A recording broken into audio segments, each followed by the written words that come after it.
ಹರೇ ರಾಮ ರಾಮ ರಾಮ ಹರೇ ಹರೇ, ಹರೇ ಕೃಷ್ಣ ಕೃಷ್ಣ ಕೃಷ್ಣ ಹರೇ ಹರೇ, ಹರೇ ರಾಮ ರಾಮ ರಾಮ ಹರೇ ಹರೇ.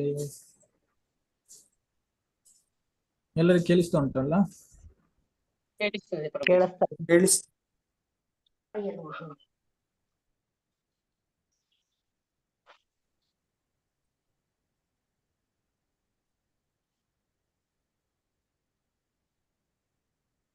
ಓಂ ನಮೋ ಭಗವತೆ ವಾಸುದೇವಾಯ. ಓಂ ನಮೋ ಭಗವತೆ ವಾಸುದೇವಾಯ. ಓಂ ನಮೋ ಭಗವತೆ ವಾಸುದೇವಾಯ. ಓಂ ನಮೋ ಭಗವತೆ ವಾಸುದೇವಾಯ.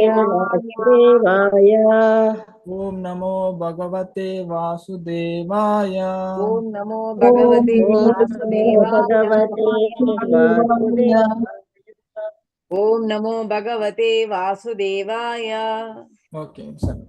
ಅಸ್ಮಿನ್ ನೃಪಪಾಲ ಕಿಲ ತತ್ರ ತತ್ರ ಬಲಿಂ ಮರಿಷ್ಯಂತಿ ಸಲೋಕಪಾಲ ಮಷ್ಯಂತಿ ಯೇಷ ಸ್ತ್ರೀಯಾದಿರಾಜಂ ಚಕ್ರಯುಧೋ ತದಶ್ಯ ಉದ್ಧಾರಂತ್ಯ. ಓಕೆ, ರಿಪೀಟ್ ಮಾಡಿ ಎಲ್ಲರೂ. ಅಸ್ಯಾನ್ ಅವನಿಗೆ ನೃಪಪಾಲ ಎಲ್ಲ ರಾಜರು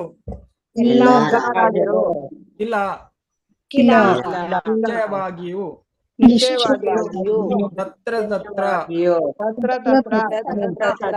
ಅಲ್ಲಿಗೆ ಬಲಿಂ ಕಾಣಿಕೆಯನ್ನು ಹರಿಷ್ಯಂತಿ ಒಪ್ಪಿಸುತ್ತಾರೆ ಜೊತೆಗೂಡಿ ಲೋಕಪಾಲ ದೇವತೆಗಳ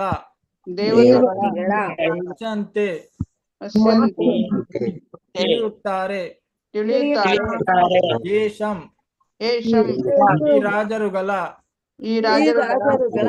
ಸ್ತ್ರೀಯ ಪತ್ನಿಯರು ಆದಿರಾಜಂ ಮೂಲರಾಜನನ್ನು ಚಕ್ರಾಯುಧನಾದ ಅವನ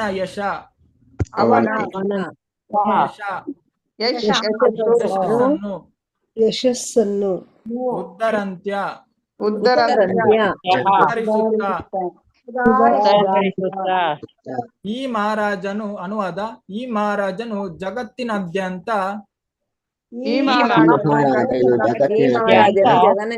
ಸಂಚರಿಸುವಾಗ ಇತರ ರಾಜರು ದೇವತೆಗಳು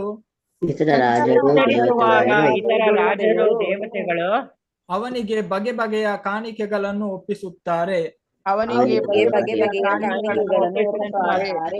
ಅವರ ಪತ್ನಿಯರು ಅವನನ್ನು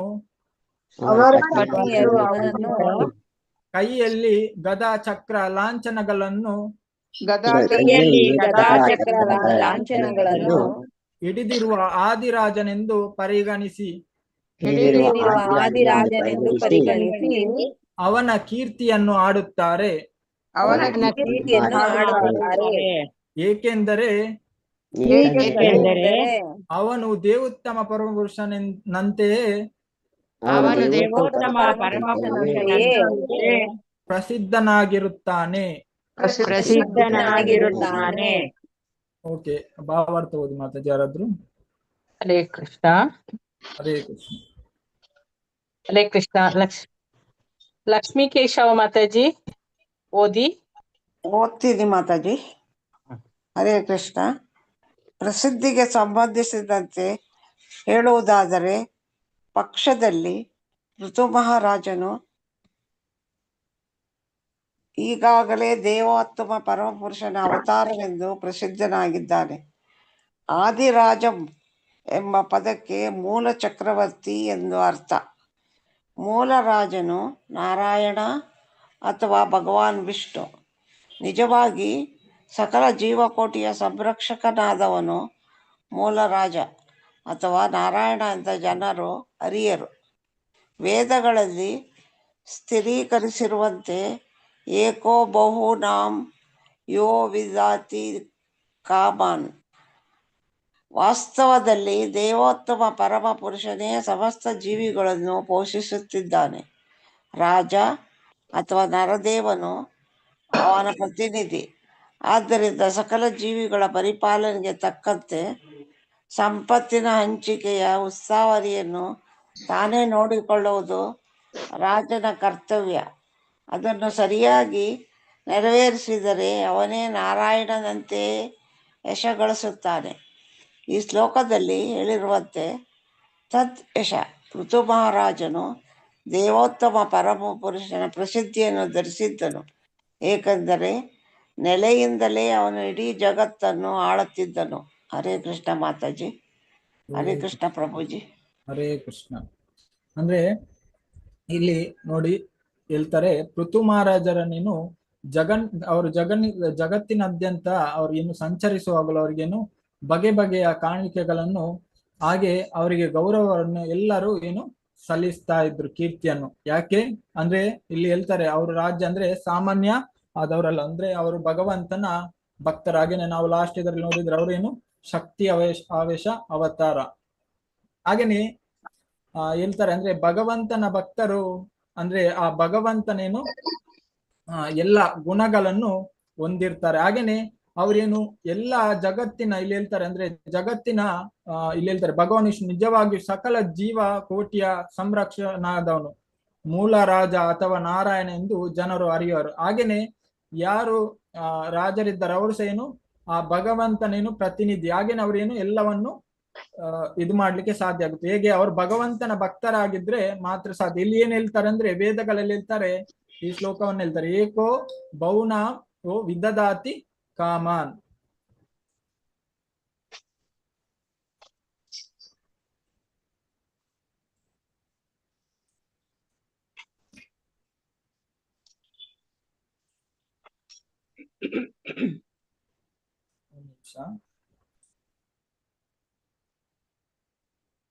ಸ್ಕ್ರೀನ್ ಕಾಣ್ತಾ ಉಂಟಲ್ಲ ಎಲ್ಲರಿಗೂ? ಈಗ ಬಂತು. ಕಾಣ್ತದಲ್ಲ? ಹರೇ ಕೃಷ್ಣ. ಕಾಣಿಸ್ತಾ ಇದೆ. ಇಲ್ಲಿ ಹೇಳಿದ್ದಾರೆ ನೋಡಿ, ನಿತ್ಯೋ ನಿತ್ಯಾನಾಂ ಚೇತನ ಚೇತನನಾಂ ಏಕೋ ಬಹುನಾಮಯೋ ವಿದದಾತಿ ಕಾಮಾನ್. ಇಲ್ಲಿ ಏನ್ ಹೇಳ್ತಾರೆ ಅಂದ್ರೆ ಪರಮಾತ್ಮನು ಶಾಶ್ವತನು ಮತ್ತು ಜೀವಿಗಳು ಶಾಶ್ವತರು. ಪರಮಾತ್ಮನು ಜ್ಞಾನಿ ಮತ್ತು ಜೀವಿಗಳು ಜ್ಞಾನಿ. ವ್ಯತ್ಯಾಸವೆಂದರೆ ಪರಮಾತ್ಮನು ಇತರ ಅನೇಕ ಜೀವಿಗಳಿಗೆ ಜೀವನದ ಎಲ್ಲ ಅವಶ್ಯಕತೆಗಳನ್ನು ಪೂರೈಸುತ್ತಾನೆ. ಯಾರಾದ್ರೂ ಇದು ಭಾವಾರ್ಥ ಓದ್ಬಹುದಾ? ಹರೇ ಕೃಷ್ಣ. ಓದ್ಲಾ ಪ್ರಭುಜಿ? ಹರೇ ಕೃಷ್ಣ. ಭಾವಾರ್ಥ ಒಂದ್ ನಿಮಿಷ. ಇವು ವೇದ ಮಂತ್ರಗಳು ಅಲ್ಲಿಂದನ ಪ್ರಭುಜಿ? ಇವು ವೇದ ಮಂತ್ರಗಳು. ಲಲಿತಾ ಮಾತಾಜಿ ಓದ್ಲಿಲ್ಲ? ಓಕೆ ಪ್ರಭುಜಿ. ಹರೇ ಕೃಷ್ಣ ಮಾತಾಜಿ. ಓದಿ. ಇವು ವೇದ ಮಂತ್ರಗಳು. ಲಕ್ಷಾಂತರ ಮತ್ತು ಟ್ರಿಲಿಯನ್ ಗಟ್ಟಲೆ ಮತ್ತು ನೂರಾರು ಜೀವಿಗಳಲ್ಲಿ ಒಬ್ಬನೇ ಸರ್ವೋಚ್ಚ ಶಾಶ್ವತನಿದ್ದಾನೆ. ಅಸಂಖ್ಯಾತ ಶಾಶ್ವತರು. ಆದ್ದರಿಂದ ನಾವು ಅಸಂಖ್ಯಾತ ಶಾಶ್ವತರು, ಬಹುವಚನ ಸಂಖ್ಯೆ. ನೀವು, ನಾನು ಮತ್ತು ಇತರ ಅನೇಕ ಜೀವಿಗಳು 84 ಲಕ್ಷ ಜೀವಿಗಳ ಜಾತಿಗಳು. ಅವು ಬಹುವಚನ ಸಂಖ್ಯೆ. ವೇದ ಮಂತ್ರವು ಹೇಳುತ್ತದೆ, ಏಕೋ ಬಹುನಾಂ ಯೋ ವಿದದಾತಿ ಕಾಮಾನ್. ಆದರೆ ಏಕವಚನ ಸಂಖ್ಯೆ ಶಾಶ್ವತ ಏಕೋ. ಅವನು ಈ ಬಹುವಚನ ಸಂಖ್ಯೆಯ ಶಾಶ್ವತಗಳ ಎಲ್ಲ ಅವಶ್ಯಕತೆಗಳನ್ನು ಪೂರೈಸುತ್ತಿದ್ದಾನೆ ಮತ್ತು ಅದು ಸತ್ಯ. ನೀವು ದೇವರನ್ನು ನಮಗೆ ನಮ್ಮ ದೈನಂದಿನ ರೊಟ್ಟಿಯನ್ನು ಕೊಡು ಎಂದು ಕೇಳುವ ಚರ್ಚಿಗೆ ಹೋಗುತ್ತೀರಿ ಮತ್ತು ನೀವು ನಿಮ್ಮ ರೊಟ್ಟಿಯನ್ನು ಪಡೆಯುತ್ತಿದ್ದೀರಿ. ಹಾಗಾದರೆ ದೇವರು ಸತ್ತಿದ್ದಾನೆ ಎಂದು ನೀವು ಏಕೆ ಹೇಳುತ್ತಿದ್ದೀರಿ? ನಿಮಗೆ ಎಲ್ಲಿಂದ ರೊಟ್ಟಿ ಸಿಗುತ್ತಿದೆ? ಇದು ಮೂರ್ಖತನ. ಅವರು ಚರ್ಚಿನಲ್ಲಿ ಮಾತ್ರವಲ್ಲ, ಮಸೀದಿಯಲ್ಲಿ ಮತ್ತು ಪ್ರತಿಯೊಂದು ದೇವಾಲಯದಲ್ಲಿಯೂ ಪ್ರಾರ್ಥಿಸುತ್ತಿದ್ದಾರೆ. ಎಲ್ಲೆಡೆ ಅವರು ವಸ್ತುಗಳನ್ನು ಪಡೆಯುತ್ತಿದ್ದಾರೆ ಮತ್ತು ಇನ್ನು ಅವರು ದೇವರು ಸತ್ತಿದ್ದಾನೆ ಎಂದು ಹೇಳುತ್ತಾರೆ. ನೀವು ನನ್ನಿಂದ ಏನನ್ನಾದರೂ ಕೇಳುತ್ತಿದ್ದೀರಿ ಮತ್ತು ನಿಮಗೆ ಇದೇ ವಿಷಯ ಸಿಗುತ್ತಿದೆ ಎಂದು ಭಾವಿಸೋಣ. ನಾನು ಸತ್ತಿದ್ದೇನೆ ಎಂದು ನೀವು ಹೇಗೆ ಹೇಳಬಹುದು? ಮೂರ್ಖತನವನ್ನು ನೋಡಿ. ಹಾಗಾದರೆ ಇವರು ಮೂರ್ಖರು ಮತ್ತು ಮೂರ್ಖರ ಹೇಳಿಕೆಗಳು. ಅವರು ವಿವೇಕಿಗಳಲ್ಲ. ಅಂದರೆ ನಾನು ಈ ಬಲವಾದ ಪದಗಳನ್ನು ಬಳಸುತ್ತಿದ್ದೇನೆ ಎಂದು ಭಾವಿಸಬೇಡಿ. ಇಲ್ಲ, ಭಗವದ್ಗೀತೆಯಲ್ಲಿ ಹೇಳಲಾಗಿದೆ, ನಮಾಂ ದುಷ್ಕೃತಿನೋ ಮೂಢಾಃ ಪ್ರಪದ್ಯಂತೆ ನರಾಧಮಾಃ. ಭಗವದ್ಗೀತೆ 7:15.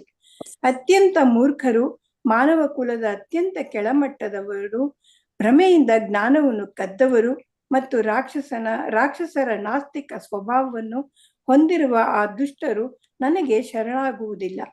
ಈ ಪದಗಳನ್ನು ಬಳಸಲಾಗಿದೆ. ಆ ಆವೃತ್ತಿ ಏನು? ದುಷ್ಕೃತಿನಃ ದುಷ್ಕರ್ಮಿಗಳು, ಮೂಢಾಃ ದುಷ್ಕರ್ಮಿಗಳು. ನಮಾಂ ದುಷ್ಕೃತಿನೋ ಮೂಢಾಃ ಪ್ರಪದ್ಯಂತೆ ಶರಣಾಗುತ್ತಾರೆ ನರಾಧಮ, ಮಾನವ ಕುಲದ ಅತ್ಯಂತ ಕೆಳವರ್ಗ. ಮಾನವ ಕುಲ ಎಂದು ಏಕೆ ಹೇಳಲಾಗಿದೆ? ಏಕೆಂದರೆ ಮಾನವ ಕುಲವು ದೇವರನ್ನು ತಿಳಿದಿರಬೇಕು, ಪ್ರಾಣಿ ಜಾತಿಯಲ್ಲ. ಆದ್ದರಿಂದ ದೇವರು ಏನೆಂದು ಅರ್ಥ ಮಾಡಿಕೊಳ್ಳದ ಯಾವುದೇ ಮನುಷ್ಯನು ಮಾನವ ಕುಲದ ಅತ್ಯಂತ ಕೆಳವರ್ಗ. ನರಾಧಮಾಹ, ನರ ಎಂದರೆ ಮನುಷ್ಯ ಮತ್ತು ಅಧಮಾಹ ಎಂದರೆ ಅತ್ಯಂತ ಕೆಳವರ್ಗ. ಆಗ ಯಾರಾದರೂ ಹೀಗೆ ಹೇಳಬಹುದು, ಓಹ್, ಎಲ್ಲರೂ ನರಾಧಮಃ, ಮಾನವ ಕುಲದ ಅತ್ಯಂತ ಕೆಳವರ್ಗದವರು. ಹಲವಾರು ಪದವೀಧರರಿದ್ದಾರೆ, DAC, MAC, ಮತ್ತು ಅವರೆಲ್ಲರೂ ನರಾಧಮರು. ಭಾಗವತ ಹೇಳುತ್ತದೆ, ಭಗವದ್ಗೀತೆ ಹೌದು ಎಂದು ಹೇಳುತ್ತದೆ. ಮತ್ತು ಏಕೆ? ಅವರು ತಮ್ಮ ಹಲವು ಪದವಿಗಳನ್ನು, ಪರೀಕ್ಷೆಗಳನ್ನು ದಾಟಿದ್ದಾರೆ. ಅವರು ಮಾನವ ಕುಲದ ಅತ್ಯಂತ ಕೆಳವರ್ಗದವರು. ಹೇಗೆ? ಮಾಯಾ ಅಪಹೃತ ಜ್ಞಾನ. ಏಕೆಂದರೆ ಮಾಯಾ ಪ್ರಭಾವದಿಂದ ಅವರ ಎಲ್ಲ ಜ್ಞಾನವನ್ನು ಕಸಿದುಕೊಳ್ಳಲಾಗಿದೆ. ಅವರು ಬಹಳ ವಿದ್ವಾಂಸರು ಎಂದು ಹೇಳಿಕೊಳ್ಳಬಹುದು, ಆದರೆ ಅವರು ಕಲಿತವರಲ್ಲ. ಅವರ ಜ್ಞಾನವನ್ನು ಈಗಾಗಲೇ ಕಸಿದುಕೊಳ್ಳಲಾಗಿದೆ. ಮಾಯಾ ಅಪಹೃತ ಜ್ಞಾನ ಆಸುರಂ ಭಾವಂ ಆಶ್ರಿತಃ. ಮಾಯಾ ಏಕೆ ಅವರ ಜ್ಞಾನವನ್ನು ಕಸಿದುಕೊಂಡಿದ್ದಾಳೆ? ಏಕೆಂದರೆ ಅವರು ಅಸುರರು, ದೇವರ ವಿರುದ್ಧ. ದೇವರ ಹೆಸರೇ ಅವರನ್ನು ನಡಗಿಸುತ್ತದೆ. ಓಹ್, ಅವರು ಇದನ್ನು ಹಳೆಯ ರೀತಿಯ ತತ್ವಶಾಸ್ತ್ರ ಎಂದು ಭಾವಿಸುತ್ತಾರೆ. ದೇವರು ಎಲ್ಲಿದ್ದಾನೆ? ಅದು ವಿಜ್ಞಾನ, ಇದು ಅಥವಾ ಅದು ಅಷ್ಟೇ. ಆದ್ದರಿಂದ ಮಾಯಾ ಅಪಹೃತ ಜ್ಞಾನ, ಮಾಯೆಯ ಪ್ರಭಾವದಿಂದ ಎಲ್ಲ ಜ್ಞಾನವನ್ನು ಕಳೆದುಕೊಂಡರು. ಇದು ಶ್ರೀಮದ್ ಭಗವದ್ಗೀತೆಯಲ್ಲಿನ ಹೇಳಿಕೆಗಳು. ಅವರು ಭಗವದ್ಗೀತೆಯನ್ನು ಓದುವುದರಲ್ಲಿ ತುಂಬಾ ಹೆಮ್ಮೆ ಪಡುತ್ತಾರೆ, ಆದರೆ ಭಗವದ್ಗೀತೆಯ ಬೋಧನೆ ಏನೆಂದು ಅವರಿಗೆ ತಿಳಿದಿಲ್ಲ. ಆದರೆ ನೀವು ಕೇಳಿದರೆ, ಓಹ್, ನಾನು ಪ್ರತಿದಿನ ಭಗವದ್ಗೀತೆಯನ್ನು ಓದುತ್ತಿದ್ದೇನೆ, ಅದರ ಬಗ್ಗೆ ನಿಮಗೆ ಏನು ಗೊತ್ತು? ದೇವರು ಸತ್ತಿದ್ದಾನೆ ಅಷ್ಟೇ. ಇದೆಲ್ಲ ನಡೆಯುತ್ತಿದೆ. ಹೌದು. ಓಕೆ, ಸರಿ ಮಾತಾಜಿ. ಹರೇ ಕೃಷ್ಣ ಪ್ರಭು. ಥ್ಯಾಂಕ್ ಯು, ಧನ್ಯವಾದ ಮಾತಾಜಿ. ಇಲ್ಲಿ ಹೇಳ್ತಾರೆ ಅಂದ್ರೆ ಈ ಶ್ಲೋಕವನ್ನು ಎತ್ತಿ ಹೇಳ್ತಾರೆ ಪ್ರಭುಪಾದ ಭಾವಾರ್ಥದಲ್ಲಿ. ಅಂದ್ರೆ ನಿತ್ಯೋ ನಿತ್ಯಾನ ಅಚೇತನ ಅಚೇತನ ಏಕೋ ಬಹುನಾಮ ಓ ವಿದದಾತಿ ಕಾಮನ್. ಅಂದ್ರೆ ಇಲ್ಲಿ ಹೇಳ್ತಾರೆ ಪರಮಾತ್ಮನು ಶಾಶ್ವತ ಮತ್ತು ಜೀವಿಗಳು ಶಾಶ್ವತರು. ನಾವು ಶಾಶ್ವತ. ಪರಮಾತ್ಮನು ಜ್ಞಾನಿ ಮತ್ತು ಜೀವಿಗಳು ಜ್ಞಾನಿ. ವ್ಯತ್ಯಾಸವೆಂದರೆ ಪರಮಾತ್ಮನು ಇತರ ಅನೇಕ ಜೀವಿಗಳ ಜೀವನದ ಎಲ್ಲ ಅವಶ್ಯಕತೆಗಳನ್ನು ಪೂರೈಸುತ್ತಾರೆ, ಆದ್ರೆ ನಮ್ಮ ಹಾಗೆಲ್ಲ ಭಗವಂತ. ಹಾಗೇನೆ ಇಲ್ಲಿ ಪೃಥು ಮಹಾರಾಜರ ಬಗ್ಗೆ ಸಹ ಹೇಳ್ತಾರೆ, ಅಂದ್ರೆ ಅವರು ಭಗವಂತನ ಪ್ರತಿನಿಧಿ. ಹಾಗೇನೆ ಅವರು ಸಹ ಏನು ಎಲ್ಲರನ್ನು ಪಾಲನೆಯನ್ನು ಮಾಡ್ತಾರೆ, ಹಾಗೇನೆ ರಕ್ಷಣೆಯನ್ನು ಮಾಡ್ತಾರೆ. ಹಾಗೇನೆ ಅವರಿಗೆ ವಿವಿಧ ರೀತಿಯದೇನು ಗೌರವವನ್ನು ಸಲ್ಲಿಸಲ್ಪಡುತ್ತದೆ. ಆದ್ರೆ ಇಲ್ಲಿ ಹೇಳ್ತಾರೆ, ಯಾರು ನರಾಧಮರಿದ್ದಾರೆ, ಮೂರ್ಖರಿದ್ದಾರೆ, ಅವರು ಯಾವತ್ತೇನು ದೇವರನ್ನೇನು ಶರಣಾಗತಿಯನ್ನು ಪಡೆಯಲ್ಲ.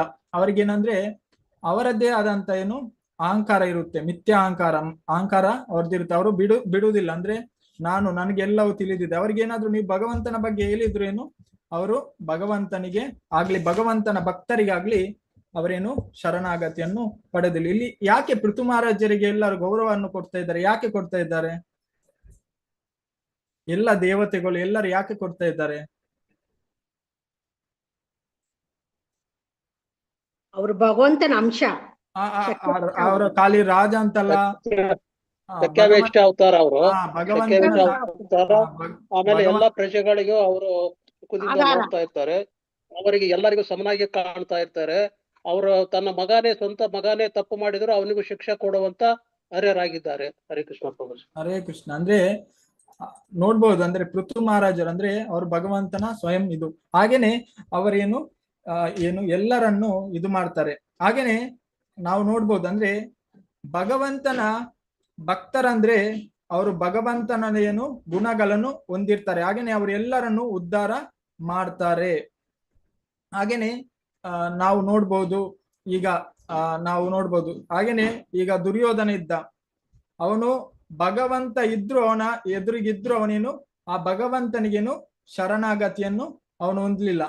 ಎಲ್ಲ ಭಗವಂತ ಮಾಡುವ ಎಲ್ಲ ಚಟುವಟಿಕೆ ನೋಡ್ತಾ ಇದ್ದ, ಆದ್ರೆ ಕೊನೆಯವರೆಗೂ ಸಹ ಅವನೇನು ಭಗವಂತನಿಗೆ ಶರಣಾಗ್ಲಿಲ್ಲ.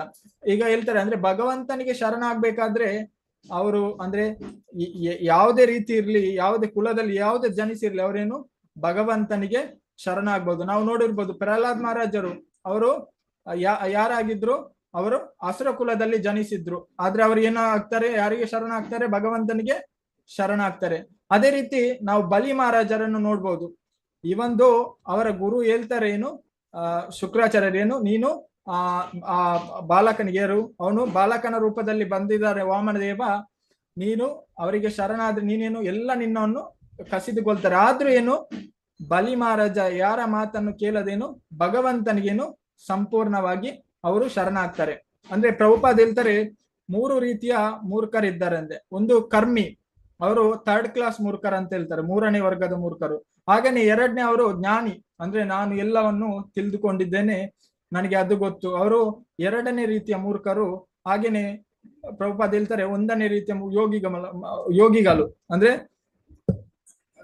ಯೋಗದಿಂದ ನಾನು ಎಲ್ಲವನ್ನು ಪ್ರಾಪ್ತಿ ಮಾಡ್ತೇನೆ, ಇವರು 1st ಕ್ಲಾಸ್ ಅಂದ್ರೆ ಮೊದಲಿನ ಮೂರ್ಖರು ಅಂತ ಹೇಳ್ತಾರೆ. ಅದು ಒಂದು ಹಿಂದಿಯಲ್ಲಿ ಒಂದು ವರ್ಡ್ ಉಂಟು, ಸೋಚತೆ ಯೋಗಿ ಮಾರ್ಗಯ ಮೋಜುಕರಿ ಸತ್ಸಂಗನೆ ಅಂತ. ಅಂದ್ರೆ ಯೋಗಿಗಳಂದ್ರೆ ಯಾವ್ದು ಯೋಗ ಅದು ಇದು ಆಲೋಚನೆ ಮಾಡಿ ಮಾಡಿ ಮಾಡಿ ಮಾಡಿ ಏನು ಸಾಯ್ತಾರಂತೆ. ಆದ್ರೆ ಅರಿಯ ಭಕ್ತರು ಹೇಗೆ ಅಂದ್ರೆ ಮೋಜುಕರಿ ಸತ್ಸಂಗನೆ, ಅಂದ್ರೆ ಅವರು ಸತ್ಸಂಗ ಕೇಳಿ ಏನು ಭಗವಂತನ ಧಾಮಕ್ಕೆ ಅವರೇನು ತೆರಳ್ತಾರಂತೆ. ನಾವು ನೋಡ್ಬೋದು ಇಲ್ಲಿ ಪೃಥು ಮಹಾರಾಜಿಗೆ ಎಲ್ಲರೂ ಏನು ಗೌರವವನ್ನು ಕೊಡ್ತಾರೆ. ಯಾಕೆ ಕೊಡ್ತಾರೆ ಅಂದ್ರೆ ಅವರು ಭಗವಂತನ ಭಕ್ತರು. ನೋಡಿ, ಈ ಒಂದು ನಮ್ಮ ಪ್ರಹ್ಲಾದ್ ಮಹಾರಾಜ ಅಸುರ ಕುಲದಲ್ಲಿ ಜನಿಸಿದ್ರು, ಅವರಿಗೆ ಎಷ್ಟು ಅವರ ಖ್ಯಾತಿ ಆಗಿದೆ. ಹಾಗೇನೆ ನಾವು ಬಲಿ ಮಹಾರಾಜನ್ನು ನೋಡ್ಬೋದು. ಬಲಿ ಮಹಾರಾಜರಿಗೆ ಕೆಳಗಿನ ಅಂದ್ರೆ ಕೆಳಗಿನ ಪಾತಾಳ ಕೆಳಗಿನ ಲೋಕದಲ್ಲಿ ಯಾರು ಅವರಿಗೆ ಅವರದೇ ಆದಂತ ಏನು ಬಲಿ ಮಹಾರಾಜರಿಗೇನು ಲೋಕವನ್ನು ಕೊಟ್ಟಿದ್ದಾರೆ. ಅಲ್ಲಿ ಯಾರು ದ್ವಾರಪಾಲಕರಾಗಿದ್ದಾರೆ?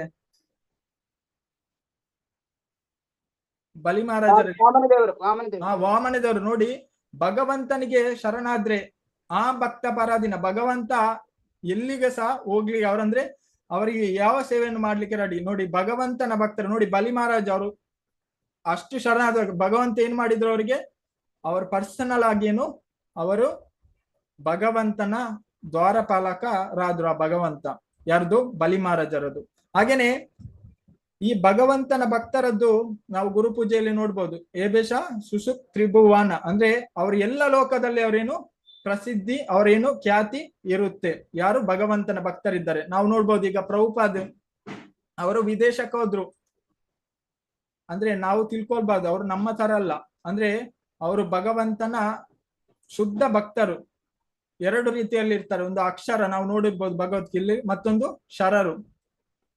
ಹಾಗೇನೆ ಅಲ್ಲಿ ಅವರು ಪಾರ್ಕಲ್ಲಿ ಹೋಗಿ ಏನು ಕೀರ್ತನೆಯನ್ನು ಮಾಡ್ತಾರೆ. ಕೀರ್ತನೆಯನ್ನು ಮಾಡಿ ಅಲ್ಲಿ ಅಂದ್ರೆ ಕೀರ್ತನೆಯನ್ನು ಮಾಡ್ತಾರೆ, ಅಲ್ಲಿ ಹೋಗ್ತಾರೆ, ಎಲ್ಲ ಪ್ರಚಾರವನ್ನು ಮಾಡ್ತಾರೆ, ಎಷ್ಟೋ ಜನ ಭಕ್ತರಾಗ್ತಾರೆ. ಅದೇ ರೀತಿ ನಾವು ಹೋಗಿ ಅಲ್ಲಿ ಹಾಗೆ ಮಾಡ್ಲಿಕ್ಕೆ ಸಾಧ್ಯ ಇಲ್ಲ. ಅಂದ್ರೆ ಅಷ್ಟು ಆ ಶುದ್ಧತೆ ಅದ್ಯಾರು ಆ ಭಗವಂತನ ಏನು ಪ್ರತಿನಿಧಿ, ಅಂದ್ರೆ ಯಾರು ಭಗವಂತನ ಶುದ್ಧ ಭಕ್ತರು ಇರ್ತಾರೆ ಅವರ ಮಾತ್ರ ಇರ್ಲಿಕ್ಕೆ ಸಾಧ್ಯ. ಆದ್ರೆ ನಾವು ಸಹ ಹಾಗೆ ಆಗ್ಬೇಕಾದ್ರೆ ಅದಕ್ಕೆ ತುಂಬಾ ಕಷ್ಟ ಉಂಟು. ಅಂದ್ರೆ ನಾವು ನೋಡ್ಬೋದು ಇದರಲ್ಲಿ ಹೇಳ್ತಾರೆ, ಅಂದ್ರೆ ವಿವಿಧಾತ ಕಾಮ, ಅಂದ್ರೆ ನಮ್ಮ ಹತ್ರ ನಮ್ಮ ಒಳಗೇನು ತುಂಬಾ ರೀತಿಯೇನು ಕಾಮಗಳು ಉಂಟು. ನೋಡಿ, ಈಗ ಸಪೋಸ್ ನಿಮ್ಮ ಮನೆಗೆ ಯಾರಾದ್ರೂ ಗೆಸ್ಟ್ ಬರ್ತಾರೆ ಅಂತ ಅನ್ಕೊಳ್ಳಿ, ನಿಮ್ಮ ಮನೆಯಲ್ಲಿ ಒಂದು ಚೇರ್ ಉಂಟು,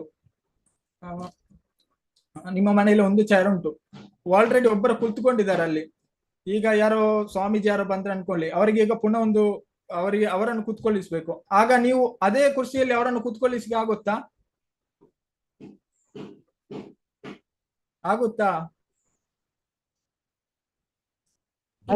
ಪ್ರಭುಜಿ ಆಲ್ರೆಡಿ ನೀವು ಮನೆಗೆ ಒಬ್ಬರಿಗೆ ಬಂದಿದ್ದಾರೆ, ಆಲ್ರೆಡಿ ಕುತ್ಕೊಂಡಿದ್ದಾರೆ, ಇನ್ನೊಬ್ಬರನ್ನು ನಾನು ಅಲ್ಲೇ ಕೂತಿಸ್ಕೊಳ್ತೇನೆ ಅಂತ ಆಗುತ್ತಾ? ಆಗಲ್ಲ. ಅದೇನು ನೀವು ಕೂತ್ಕೊಳ್ಳಿ ಅಂದ್ರೆ ಅದೇನು ಗೌರವ ಕೊಟ್ಟ ಆಗುತ್ತಾ ನಮ್ಗೆ? ಅವ್ರು ಅನ್ಕೊಳ್ತಾರೆ ಆಲ್ರೆಡಿ ಕೂತ್ಕೊಂಡಿದ್ದಾರೆ ಮಾರೆ, ಪುನಃ ಅಲ್ಲಿ ಎಲ್ಲಿಕೊಳ್ಳೋದು. ಹಾಗೇನೆ ನಮ್ಮ ಹೃದಯದೊಳಗೆ ಕಾಮ, ಕ್ರೋಧ, ಲೋಭ ಇದೆಲ್ಲ ಉಂಟು. ಕೃಷ್ಣನ ಹತ್ರ ಇಲ್ದೆ ಬಂದು ಕುತ್ಕೊಳ್ಳಿ ಅಂತ. ಎಲ್ಲಿ ಕುತ್ಕೊಳ್ಳುದು ಕೃಷ್ಣ? ನಮ್ಮ ಒಳಗೆ ಮುಂಚೆ ಜಾಗ ಉಂಟು, ಅಂದ್ರೆ ಅದರಲ್ಲಿ ಕುತ್ಕೊಳ್ಳಿ ಅಂದ್ರೆ ಎಲ್ಲಿ ಕುತ್ಕೊಳ್ಳುದು? ಅದನ್ನೆಲ್ಲ ಹೊರಗೆ ಹಾಕಿದ್ಮೇಲೆ ಏನು ಕೃಷ್ಣ ಅಲ್ಲಿ ಸ್ಥಿರವಾಗಿ ಕುತ್ಕೊಳ್ಳಿಕ್ಕೆ ಸಾಧ್ಯ ಆಗುತ್ತೆ. ಹಾಗೇನೆ ಆ ಶುದ್ಧ ಭಕ್ತರಲ್ಲಿ ಬೇರೆ ಯಾವ್ದು ಇರುವುದಿಲ್ಲ, ಕಾಮ, ಕ್ರೋಧ, ಲೋಭ ಇದು ಯಾವ್ದು ಇರುವುದಿಲ್ಲ. ಖಾಲಿ ಏನಿರುತ್ತಾರೆ? ಭಗವಂತ ಇರ್ತಾರೆ. ಹಾಗೇನೆ ಅವರು ಭಗವಂತ ಹೇಗೆ ಪ್ರೇರೇಪಣೆಯನ್ನು ಮಾಡ್ತಾರೆ ಅಂದ್ರೆ ಒಳಗಿಂದ ಏನು ಹೇಳ್ತಾರೆ ಅದೇ ರೀತಿ ಅವರು ಏನು ಅದೇ ರೀತಿ ವರ್ತಿಸ್ತಾರೆ. ಅದಕ್ಕೆ ಹೇಳ್ತಾರೆ ಇಲ್ಲಿ ಪೃಥು ಮಹಾರಾಜ ಅಂದ್ರೆ ಭಗವಂತನ ರೀತಿ ವರ್ತಿಸ್ತಾರೆ. ಈಗ ನಾವು ಹೇಳ್ಬೋದು ಅಂದ್ರೆ ಬ್ರಹ್ಮ ಮೊದಲು ಸೃಷ್ಟಿ ಮಾಡುವಾಗ ವಿಷ್ಣು ಅವರನ್ನು, ಅವರಿಗೆ ಈ ಜಗತ್ತಿಗೆ ಬಂದು ಏನ್ ಮಾಡ್ಬೇಕಂತ ಗೊತ್ತಿಲ್ಲ. ಆಗ ಯಾವ್ದು ವರ್ಡ್ ಅವರಿಗೆ ಕೇಳುತ್ತೆ ಕಿವಿಗೆ? ಏನ್ ಹೇಳ್ತಾರೆ ಭಗವಂತ ಒಳಗಿನಿಂದ? ತಪ ಅಂತ ಹೇಳ್ತಾರೆ. ಆಗ ತಪಸ್ಸನ್ನು ಮಾಡ್ತಾರೆ. ಆಗ ಭಗವಂತರೇ ಅವರಿಗೇನು ಒಳಗಿಂದ ಪ್ರೇರೇಪಣೆಯನ್ನು ಮಾಡ್ತಾರೆ. ಹಾಗೇನೆ ನಮ್ಮ ಶೀಲ ಪ್ರಭುಪಾದರನ್ನು ನೋಡ್ಬೋದು. ಅವರು ವಿದೇಶಕ್ಕೆ ಹೋಗುವಾಗ ಅಂದ್ರೆ ಬೋಟಲ್ಲಿ 2 ಸರ್ತಿ ಇದಾಗುದು. ಆಗ ಅವರು ಭಗವಂತೇನು ಅವರಿಗೆ ಒಳಗಿಂದ ಪ್ರೇರೇಪಣೆಯನ್ನು ಮಾಡ್ತೇವೆ. ಹಾಗೇನೆ ನಾವು ನೋಡ್ಬೋದು ಭಕ್ತರ ಖ್ಯಾತಿ ನೋಡ್ಬೋದು. ಅಂದ್ರೆ ಪ್ರಭುಪಾದರನ್ನು ನಾವು ನೋಡ್ಬೋದು. ಈಗ ನೋಡಿ ದೊಡ್ಡ ದೊಡ್ಡವರು ಇದ್ದಾರೆ. ಇದಕ್ಕಿಂತ ಮೊದಲು ತುಂಬಾ ಜನ ಇದ್ರು. ಅಂದ್ರೆ ದೊಡ್ಡ ದೊಡ್ಡ ರಾಜಕಾರಣಿ, ದೊಡ್ಡ ದೊಡ್ಡ ವ್ಯಕ್ತಿ ನಾವು ನೋಡ್ಬೋದು. ಹೆಸರು ಹೇಳುವುದಿಲ್ಲ ನಾನು, ಅಂದ್ರೆ ಮತ್ತೆ ಅದು ಬೇರೆನಾಗುತ್ತೆ. ಅವರಿಗೆ ಅವರು ಯಾವುದು ಆಗಿರ್ಬೋದು, ಅಂದ್ರೆ ಈಗ ಅವರು ಇಲ್ಲ ಈ ಜಗತ್ತಿನವರು. ಅವ್ರಿಗೆ ಏನ್ ಮಾಡ್ತಾರೆ? ಅವ್ರು ಯಾವಾಗ ಹುಟ್ಟು ದಿವಸ ಉಂಟಂದ್ರೆ ಜಯಂತಿ ಅಂತ ಹೇಳ್ತೇವೆ, ಹೋಗ್ತೇವೆ ನಾವು. ಯಾವಾಗ ವರ್ಷದಲ್ಲಿ ಒಂದೇ ಸರ್ತಿ ಹೋಗುದು. ಹೋಗಿ ಅವರಿಗೆ ಗಾರ್ಲೆಂಡ್ ಹಾಕ್ತೇವೆ, ಕೈ ಮುಗಿತೇವೆ, ಕೆಲವು ಸ್ಟೇಟಸ್ ಹಾಕ್ತಾರೆ, ಬರ್ತಾರೆ. ಅವರ ಖ್ಯಾತಿ ಎಷ್ಟು ಅಂದ್ರೆ ಅವರು ಎಷ್ಟು ಫೇಮಸ್ ಆಗಿದ್ದಾರೆ ಇಲ್ಲಿ? ಖಾಲಿ ವರ್ಷದಲ್ಲಿ ಒಂದೇ ದಿವಸ, ಅದು ಸಹ ಅದರಲ್ಲಿ ಕಾಗೆ ಇದು ವಿಸರ್ಜನೆ ಮಾಡ್ತದೆ, ಎಲ್ಲ ಮಾಡ್ತದೆ. ಅದು ಒಂದು ದಿವಸ ತೊಳೆತಾರೆ, ಅದು ಮಾಡ್ತಾರೆ. ಆದ್ರೆ ನೋಡಿ ಭಗವಂತನ ಭಕ್ತರನ್ನು ನೋಡಿ, ಅವರ ಏನು ಅವರ ಇದು ಯಾವತ್ತೂ ಹೋಗುದಿಲ್ಲ. ನಾವು ನೋಡ್ಬೋದು, ನಾವು ಶೀಲ ಪ್ರಭುಪಾದರಿಗೆ ದಿನನಿತ್ಯನು ಅಭಿಷೇಕವನ್ನು ಮಾಡ್ತೇವೆ. ಹಾಗೇನೆ ದಿನನಿತ್ಯ ಅವರಿಗೇನು ಆರತಿಯನ್ನು ಮಾಡ್ತೇವೆ, ಪೂಜೆಯನ್ನು ಮಾಡ್ತೇವೆ. ಆದ್ರೆ ಈ ಭೌತಿಕವಾದಿಗಳು ತುಂಬಾ ಇದ್ದಾರೆ ಮೊದಲನೇ ಕಾಲದಲ್ಲಿ. ಅವ್ರು ಎಷ್ಟೋ ಜನ ಇದ್ರು. ಆದ್ರೆ ಅವರನ್ನು ಯಾರಾದ್ರೂ ದಿವಸಲು ಸ್ಮರಿಸ್ತಾರಾ? ಅವರನ್ನು ಪೂಜೆ ಮಾಡ್ತಾರಾ? ಇಲ್ಲ ಪ್ರಭುಜಿ. ಯಾಕೆ? ಅವರು ಭಗವಂತನ, ಅದೇ ಹೇಳ್ತಾರೆ, ಯಾರು ಭಗವಂತನ ಭಕ್ತರಿರ್ತಾರೆ ಅವರನ್ನು ಭಗವಂತನ ರೀತಿಯೇನು ಪೂಜೆಯನ್ನು ಮಾಡ್ತಾರೆ. ಇಲ್ಲಿ ನೋಡ್ಬೋದು ನಾವು ಪ್ರಭುಪಾದರನ್ನು ಎಲ್ಲಿ ಇಟ್ಟಿದ್ದೇವೆ ನಾವು? ಪ್ರಭುಪಾದ ಯಾವುದರೊಳಗಿದ್ದಾರೆ? ಎಲ್ಲ ಕಡೆ ಮಂದಿರದೊಳಗಿದ್ದಾರೆ, ಹೌದಲ್ವಾ? ಹೌದು ಪ್ರಭುಜಿ. ಬಾಕಿ ಇರೋರ ಇದು ಸಮಾಧಿ ಎಲ್ಲಿ ಮಾಡಿರ್ತಾರೆ? ರೋಡಿನ ಮಧ್ಯೆ ಮಾಡಿರ್ತಾರೆ, ಅಲ್ಲ ಹೊರಗೆ ಮಾಡಿರ್ತಾರೆ. ಆದ್ರೆ ಪ್ರಭುಪಾದರಿಗೆ ಹೇಗಿರುತ್ತೆ ಎಲ್ಲ ಅಂದ್ರೆ ವ್ಯವಸ್ಥೆ. ಅಂದ್ರೆ ಕೃಷ್ಣ ಭಗವಂತನ ಭಕ್ತರನ್ನು ಆ ರೀತಿ ಮಾಡ್ತಾರೆ. ಪ್ರಭುಪಾದರಲ್ಲಿ ಟೆಂಪಲ್ ಒಳಗಿರ್ತಾರೆ, ಅವ್ರಿಗೆ ಫ್ಯಾನ್ ಇರುತ್ತೆ, ಎಲ್ಲ ಏನು ಎಲ್ಲವಾದೇನು ಫೆಸಿಲಿಟಿ ಇರುತ್ತೆ. ಹಾಗೇನೆ ಅವ್ರಿಗೆ ಎಷ್ಟು ಜನ ಸರ್ವಿಸ್ ಮಾಡ್ಲಿಕ್ಕೆ ರೆಡಿ ಇದ್ದಾರೆ ಅಂದ್ರೆ ಸೇವೆಯನ್ನು ಮಾಡ್ಲಿಕ್ಕೆ ರೆಡಿ. ಅದು ಒಂದು ದಿವಸ ಆಗಲ್ಲ, ವರ್ಷದಲ್ಲಿ ಯಾವತ್ತೋ ಜಯಂತಿ ಮಾಡೋದಲ್ಲ, ಪ್ರತಿನಿತ್ಯವೇನು ಪ್ರಭುಪಾದರನ್ನು ನಾವು ಸ್ಮರಿಸ್ತೇವೆ.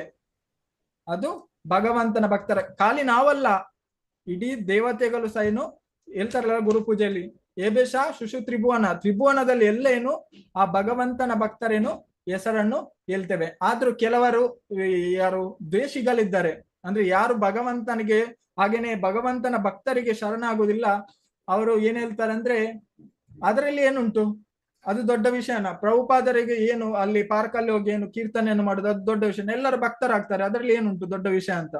ಆದ್ರೆ ಹಾಗೇನೆ ಒಬ್ಬ ಹೇಳಿದ್ದ, ನನ್ನ ಹೆಸರಿಲ್ಲ, ಹಾಗೇನೆ ಒಬ್ಬರು ಹೇಳಿದ್ರಂತೆ, ಹಾಗೇನೆ ಪ್ರಭುಪಾದ ಏನು ಮಾಡಿದ್ದಾರೆ, ಹಾಗೆ ಅಲ್ಲಿ ಟೆಂಪಲ್ ಪ್ರೆಸಿಡೆಂಟ್ ಏನು ಹೇಳಿದ್ರಂತೆ, ಅವರನ್ನು ಸಹ ಕಲಿಸಿದ್ರಂತೆ, ಇಲ್ಲಿಗೆ ವಿದೇಶಕ್ಕೆ ಕಲಿಸಿದ್ರಂತೆ.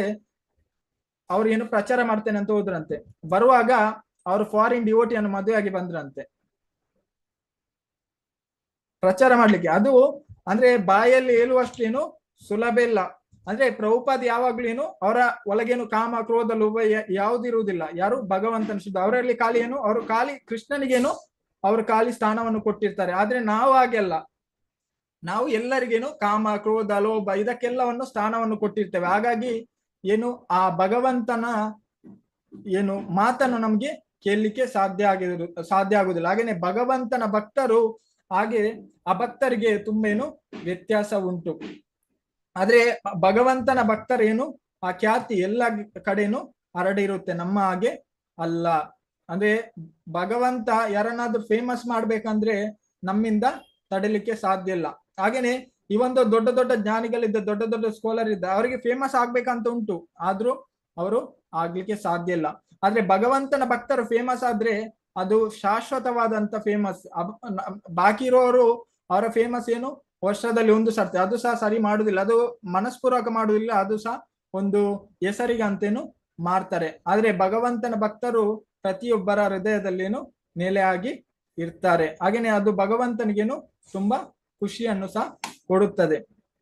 ಅಂದ್ರೆ ಮೊದಲಿನ ಕಾಲದವರು ಹಾಗೇನೆ ತುಂಬಾ ಏನು ಪವಿತ್ರತೆಯಲ್ಲಿ ಇದ್ರು. ಅಂದ್ರೆ ಅವ್ರು ಏನಾದ್ರು ಯಾರಾದ್ರೂ ತಪ್ಪು ಮಾಡಿದ್ರೆ ಆಗ್ಲೇನು ಅವರು ಶಿಕ್ಷೆಯನ್ನು ಸಹ ಕೊಡ್ತಾ ಇದ್ರು. ಈಗ ನಾವು ನೋಡ್ಬೋದು ಪರಶುರಾಮ ದೇವರು, ಅವರು ಅವರ ತಂದೆ ಜಮಯಜ್ಞ, ಹಾಗೇನೆ ಅವರ ತಾಯಿ ಏನು ರೇವತಿ ಅಂತ, ರೇಣುಕಾ ಮಾತಾಜಿ, ರೇಣುಕಾ ಅವರೇನು ನೀರ್ ತರ್ಲಿಕ್ಕೆ ಹೋಗ್ತಾರೆ. ಎಲ್ಲಿಗೆ? ನದಿಗೆ ಹೋಗ್ತಾರೆ. ಆಗ ಯಾರನ್ನು ನೋಡ್ತಾರೆ? ಯಾರ ಪುರುಷನನ್ನು ನೋಡ್ತಾರೆ? ಗಂಧರ್ವರನ್ನು ಯಾರನ್ನು ನೋಡ್ತಾರೆ? ಆಗ ಏನು ಅವರ ಚಿತ್ತ ಏನು ಭ್ರಮಿತರಾಗ್ತದೆ ಒಂದು ಕಡೆಗೆ. ಅಂದ್ರೆ ಖಾಲಿ ನೋಡಿದ್ದು ಮಾತ್ರ ಅವರು ಏನು, ಆದ್ರೆ ಅವರ ಮನಸ್ಸೇನು ಕಲ್ಮಶ ಆಗುತ್ತೆ. ಆಗ ಅದು ಯಾರಿಗೆ ಗೊತ್ತಾಗುತ್ತೆ? ಅವರ ಗಂಡನಿಗೆ ಗೊತ್ತಾಗುತ್ತೆ. ಆಗ ಅವ್ರು ಏನ್ ಮಾಡ್ತಾರೆ, ಗಂಡ ಅವರ ತಲೆಯನ್ನು ಕಡಿಲಿಕ್ಕೆ ಹೇಳ್ತಾರೆ. ಏನು ಮಾಡ್ಲಿಲ್ಲ, ಜಾಸ್ತಿ ಏನು ತಪ್ಪು ಮಾಡ್ಲಿಲ್ಲ. ಈ ಕಲಿಯುಗದಲ್ಲಿ ನೋಡಿ ಎಷ್ಟೋ ಜನ ಎಷ್ಟು ತಪ್ಪು ಮಾಡ್ತಾರೆ ಮನಸ್ಸಿಂದ. ಅವ್ರು ಖಾಲಿ ಮನಸ್ಸಲ್ಲಿ ಸ್ವಲ್ಪ ಆಲೋಚನೆ ಮಾಡಿದ್ದು, ಮಾತಾಡ್ಲಿಲ್ಲ, ಬೇರೆ ಏನು ಮಾಡ್ಲಿಲ್ಲ. ಆದ್ರೆ ಅವರು ಜಮದಗ್ನಿ ಅವ್ರಿಗೆ ಅಂದ್ರೆ ತಪಸ್ಸೆ ಮಾಡ್ತಾರೆ. ಅವರಿಗೆ ಮೊದಲನೇ ಕಾಲದ ಅವ್ರಿಗೆ ಇಮಿಡಿಯೇಟ್ ಗೊತ್ತಾಗುತ್ತೆ. ಅವ್ರು ಏನ್ ಮಾಡ್ತಾರೆ, ಏನ್ ಹೇಳ್ತಾರೆ, ಅವರನ್ನು ಏನ್ ಮಾಡ್ಬೇಕಂತ ಹೇಳ್ತಾರೆ, ಅವರ ಮಕ್ಕಳಿಗೆ ಏನ್ ಮಾಡ್ಬೇಕಂತ ಹೇಳ್ತಾರೆ, ತಾಯಿಯ ಶಿರಚ್ಛೇದನ ಮಾಡೋ, ತಲೆಯನ್ನೇ ಕಡಿಬೇಕಂತ ಹೇಳ್ತಾರೆ. ಆದ್ರೆ ಯಾವ ಮಕ್ಕಳು ಸಹ ಏನು ರೆಡಿ ಇರುವುದಿಲ್ಲ ಕಡಿಲಿಕ್ಕೆ. ಆದ್ರೆ ಪರಶುರಾಮರೇನು ಅವರ ತಲೆಯನ್ನೇನು ತೆಗೆದು ಬಿಡ್ತಾರೆ. ಆದ್ರೆ ನೋಡಿ, ಮೊದಲಿನ ಕಾಲದ ಅವರಿಗೆ ಹೇಗೆ ಇರ್ತಾ ಇತ್ತಂದ್ರೆ ಅವರ ತಪಶಕ್ತಿ. ಈಗಿನ ಕಾಲದಲ್ಲಿ ನಾವು ಇದು ಮಾಡ್ತೇವೆ, ಏನು ಮಾಡ್ತೇವೆ, ಆದ್ರೆ ಅವರು ತಲೆಯನ್ನು ಇದು ಮಾಡ್ತಾರೆ. ಮತ್ತೇನು ಅವರ ಪರಶುರಾಮ ಅವರ ತಂದೆ ಜಮದಗ ಅವ್ರು ಕೇಳ್ತಾರೆ ಏನು ಹೊರಬೇಕಂತ. ಕೊಂದ ನಂತರ ಅವರೇನು ಪುನಃ ಜೀವಿತಗೊಳಿಸ್ತಾರೆ ಅವರ ತಾಯಿಯನ್ನೆಲ್ಲ. ನೋಡಿ, ಮೊದಲಿನ ಕಾಲದಲ್ಲಿ ಎಲ್ಲರಿಗೂ ಶಕ್ತಿ ಎಲ್ಲವೂ ಇತ್ತು. ಯಾಕೆಂದ್ರೆ ಅವರ ಒಳಗೇನು ಆ ದೇವರ ಇದಿತ್ತು. ಹಾಗೇನೆ ಅವರು ದೇವರನ್ನು ಬಿಟ್ಟು ಬೇರೆ ಯಾವುದೇ ಆದಂತ ಇದ್ದಿಲ್ಲ. ಆದ್ರೆ ಕಲಿಯುಗದಲ್ಲಿ ನಾವು ತುಂಬಾ ಜನರಿಗೇನು ಶಾಪವನ್ನು ಕೊಡ್ತೇವೆ. ಯಾವ್ದಾದ್ರು ಫಲಿಸುತ್ತಾ? ಆದ್ರೆ ನೋಡಿ, ಮೊದಲಿನ ಕಾಲದಲ್ಲಿ ಈ ಒಂದು ರಾಜರಾಗಿರ್ಬೋದು, ಯಾರೇ ಆಗ್ಲಿ ಶಾಪ ಕೊಟ್ರೆ ಅದೇನು ಇಮಿಡಿಯೇಟ್ ಏನು ಫಲಿಸ್ತಾ ಇತ್ತು. ಈ ಒಂದು ಸ್ತ್ರೀಯರಂದ್ರೆ ಅಷ್ಟು ಶುದ್ಧ ಇದ್ರು. ಅಂದ್ರೆ ಅವರ ಅಂದ್ರೆ ಪತಿವೃತ ಅಷ್ಟು ಇದಿತ್ತು, ಶಕ್ತಿಯುತ ಇತ್ತು. ಅಂದ್ರೆ ಅವ್ರು ಯಾರಿಗಾದ್ರೂ ಇದು ಮಾಡಿದ್ರು ಸಹ ಏನು ಇದು ಇಮಿಡಿಯೇಟ್ ಅದೇನು ಅವರಿಗೆ ಪ್ರಭಾವವನ್ನು ಬೀರ್ತದೆ. ಹಾಗೆ ಮೊದಲನೇ ಕಾಲ ಭಯ ಪಡ್ತೀವಿ. ಈಗಿನ ಕಾಲದಲ್ಲಿ ತುಂಬಾ ಶಾಪ ಆಗ್ತಾರೆ, ನೀನು ಅದಾಗಿ ಹೋಗು, ನೀನು ಇದಾಗಿ ಹೋಗು, ಯಾವುದೇ ಆದಂತ ಪರಿಣಾಮ ಬೀಳುವುದಿಲ್ಲ. ಅಂದ್ರೆ ಭಗವಂತನ ಭಕ್ತರಿಗೆ ಖಾಲಿ ಏನು ಅವರಿಗೆ ಎಲ್ಲ ರೀತಿಯೇನು ಶಕ್ತಿ ಇರುತ್ತೆ. ಆಧ್ಯಾತ್ಮಿಕ ಆಗಿರ್ಬೋದು, ಅವರಿಗೆ ಭೌತಿಕವಾಗಿರ್ಬೋದು, ಎಲ್ಲ ರೀತಿಯೇನು ಶಕ್ತಿ ಇರುತ್ತೆ. ಆದ್ರೆ ಅವರು ತೋರಿಸಲಿಕ್ಕೆ ಹೋಗುದಿಲ್ಲ. ಅಂದ್ರೆ ಬಾಕಿ ಇರುವವರು ಯಾರು ಅಧಮರಿದ್ದಾರೆ, ಯಾರು ಭಗವಂತನ ಭಕ್ತರು, ಅವ್ರಿಗೂ ಸ್ವಲ್ಪ ಇದ್ರು ಅವ್ರಿಗೇನು ತೋರಿಸುವ ಮನೋಭಾವ ಇರುತ್ತೆ. ಆದ್ರೆ ಭಗವಂತನ ಭಕ್ತರು ಅದು ತೋರಿಸದಿದ್ರು ಅವರೇನು ಆ ಭಗವಂತ ಅವರನ್ನೇನು ನೋಡಿ, ಯಾರು ತೋರಿಸ್ಲಿಕ್ಕೆ ಹೋಗ್ತಾರೆ ಅವರ ಶಕ್ತಿಯನ್ನು ಇದನ್ನು, ಆಗ ಅವರು ಯಾವತ್ತೂ ಫೇಮಸ್ ಆಗುದಿಲ್ಲ. ಯಾರು ತೋರಿಸುವುದಿಲ್ಲ ಭಗವಂತನ ಭಕ್ತರು, ಅವರು ಆಟೋಮೆಟಿಕ್ ಆಗಿ ಫೇಮಿಸ್ತಾರೆ. ಈಗ ಪ್ರಭುಪಾದರು ಏನಾದ್ರು ಹೀಗೆ ಅನ್ಕೊಂಡು ಹೋದದ, ಅಯ್ಯೋ ನನ್ನನ್ನು ಎಲ್ಲರೂ ಪೂಜೆ ಮಾಡ್ಲಿ, ನಾನು ಅದಕ್ಕೆ ಪ್ರಚಾರ ಮಾಡ್ತಿದ್ದೇನೆ, ಹಾಗೆ ಹೋದದ್ದ ಪ್ರಭುಪಾದ? ಹಾಗೆ ಹೋದದ್ದ ಪ್ರಭುಪಾದ ಅವರು?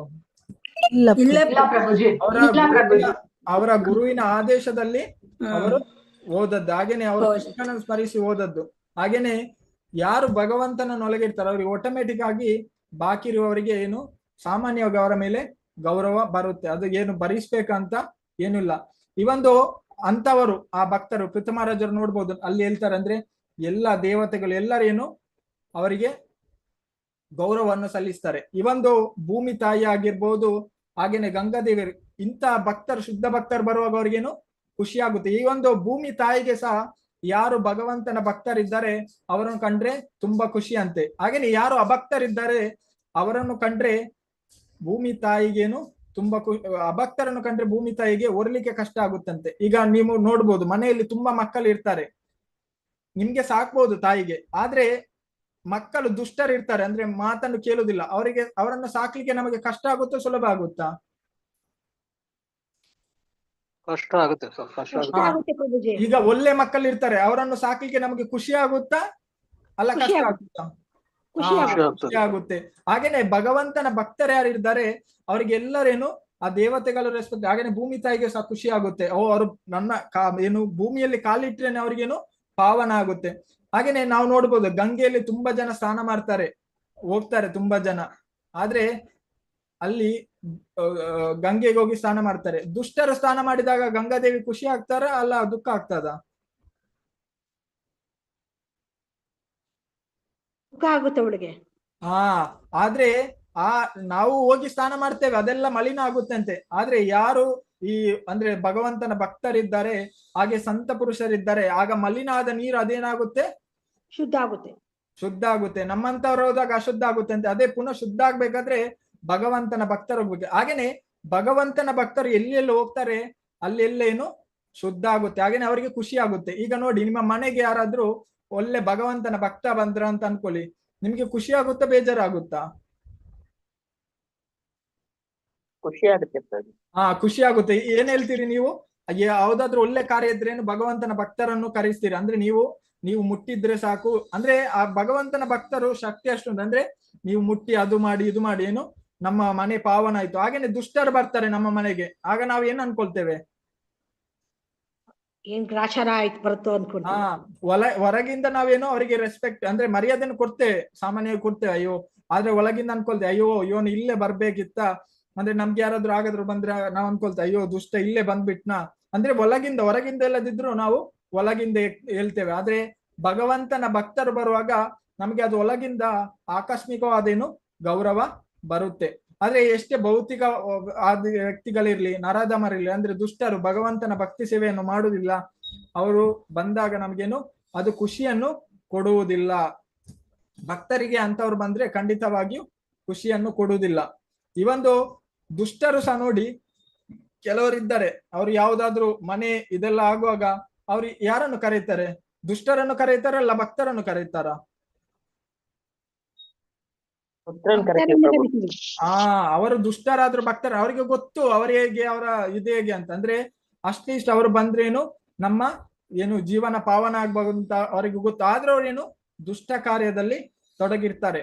ಅಂದ್ರೆ ಪ್ರಭುಪಾದ ಹೇಳ್ತಾರೆ, ಅಂದ್ರೆ ಯಾರು ಭಗವಂತನಿಗೆ ಶರಣ ಆಗ್ತಾರೆ, ಭಗವಂತನು ಅವರ ಏನು ಎಲ್ಲವನ್ನೇನು ನೋಡಿಕೊಳ್ತಾರೆ. ಹಾಗೇನೆ ಭಗವಂತ ಅವರನ್ನು ರಕ್ಷಣೆಯನ್ನು ಮಾಡ್ತಾರೆ, ಅವರ ಖ್ಯಾತಿಯನ್ನು ಸಹ ಏನು ಇದು ಮಾಡ್ತಾರೆ. ಅದರ ಹಿಂದೆ ಹೋಗ್ಬೇಕಂತಿಲ್ಲ. ನಮ್ಗೇನು ಬೇಕಂದ್ರೆ ಎಲ್ಲರಿಗೇನು ಆಸೆ ಅಂದ್ರೆ ಗೌರವ ಕೊಡ್ಬೇಕು ಅನ್ನೋದು ಆಸೆ. ಆದ್ರೆ ಪ್ರಭುಪಾದ ಹೇಳ್ತಾರೆ, ನಾವು ಯಾವಾಗ್ಲೂ ಕೃಷ್ಣನಿಗೇನು ನಮ್ಮ ಭಗವಂತನಿಗೇನು ನಾವು ಗೌರವವನ್ನು ಸಲ್ಲಿಸ್ಬೇಕು. ಆಗ ಮಾತ್ರ ನಮಗೇನು ಆಟೋಮೆಟಿಕ್ ಆಗಿ, ಆದ್ರೆ ನಾವು ಅನ್ಕೊಳ್ಳೋದಿದ್ರು ನಮ್ಗೆ ಆಟೋಮೆಟಿಕ್ ಆಗಿ ಗೌರವ ಏನು ಬಂದೇ ಬರುತ್ತೆ. ಈಗ ನೋಡಿ, ಪ್ರಭುಪಾದ ಮಾಡಿದಂತ ರೀತಿಯಿಂದ ಎಷ್ಟು ಅವರು ಆ ಕೃಷ್ಣನ ನಾಮವನ್ನು ಪ್ರಚಾರ ಮಾಡಿದ್ರಂದ್ರೆ ಈಗ್ಲೂ ಏನು ಆ ಭಗವಂತನ ನಾಮ ಆಟೋಮೆಟಿಕ್ ಆಗಿ ಪ್ರಚಾರ ಆಗ್ತಾ ಹೋಗುತ್ತೆ ಎಲ್ಲ ಕಡೆ. ನೀವೇ ನೋಡಿ, ನಾವೀಗ ತಿಲಕ ಹಾಕಿ ಹೋಗ್ತೇವೆ, ನಮ್ಗೆ ಏನ್ ಹೇಳ್ತಾರೆ ಎಲ್ಲರೂ?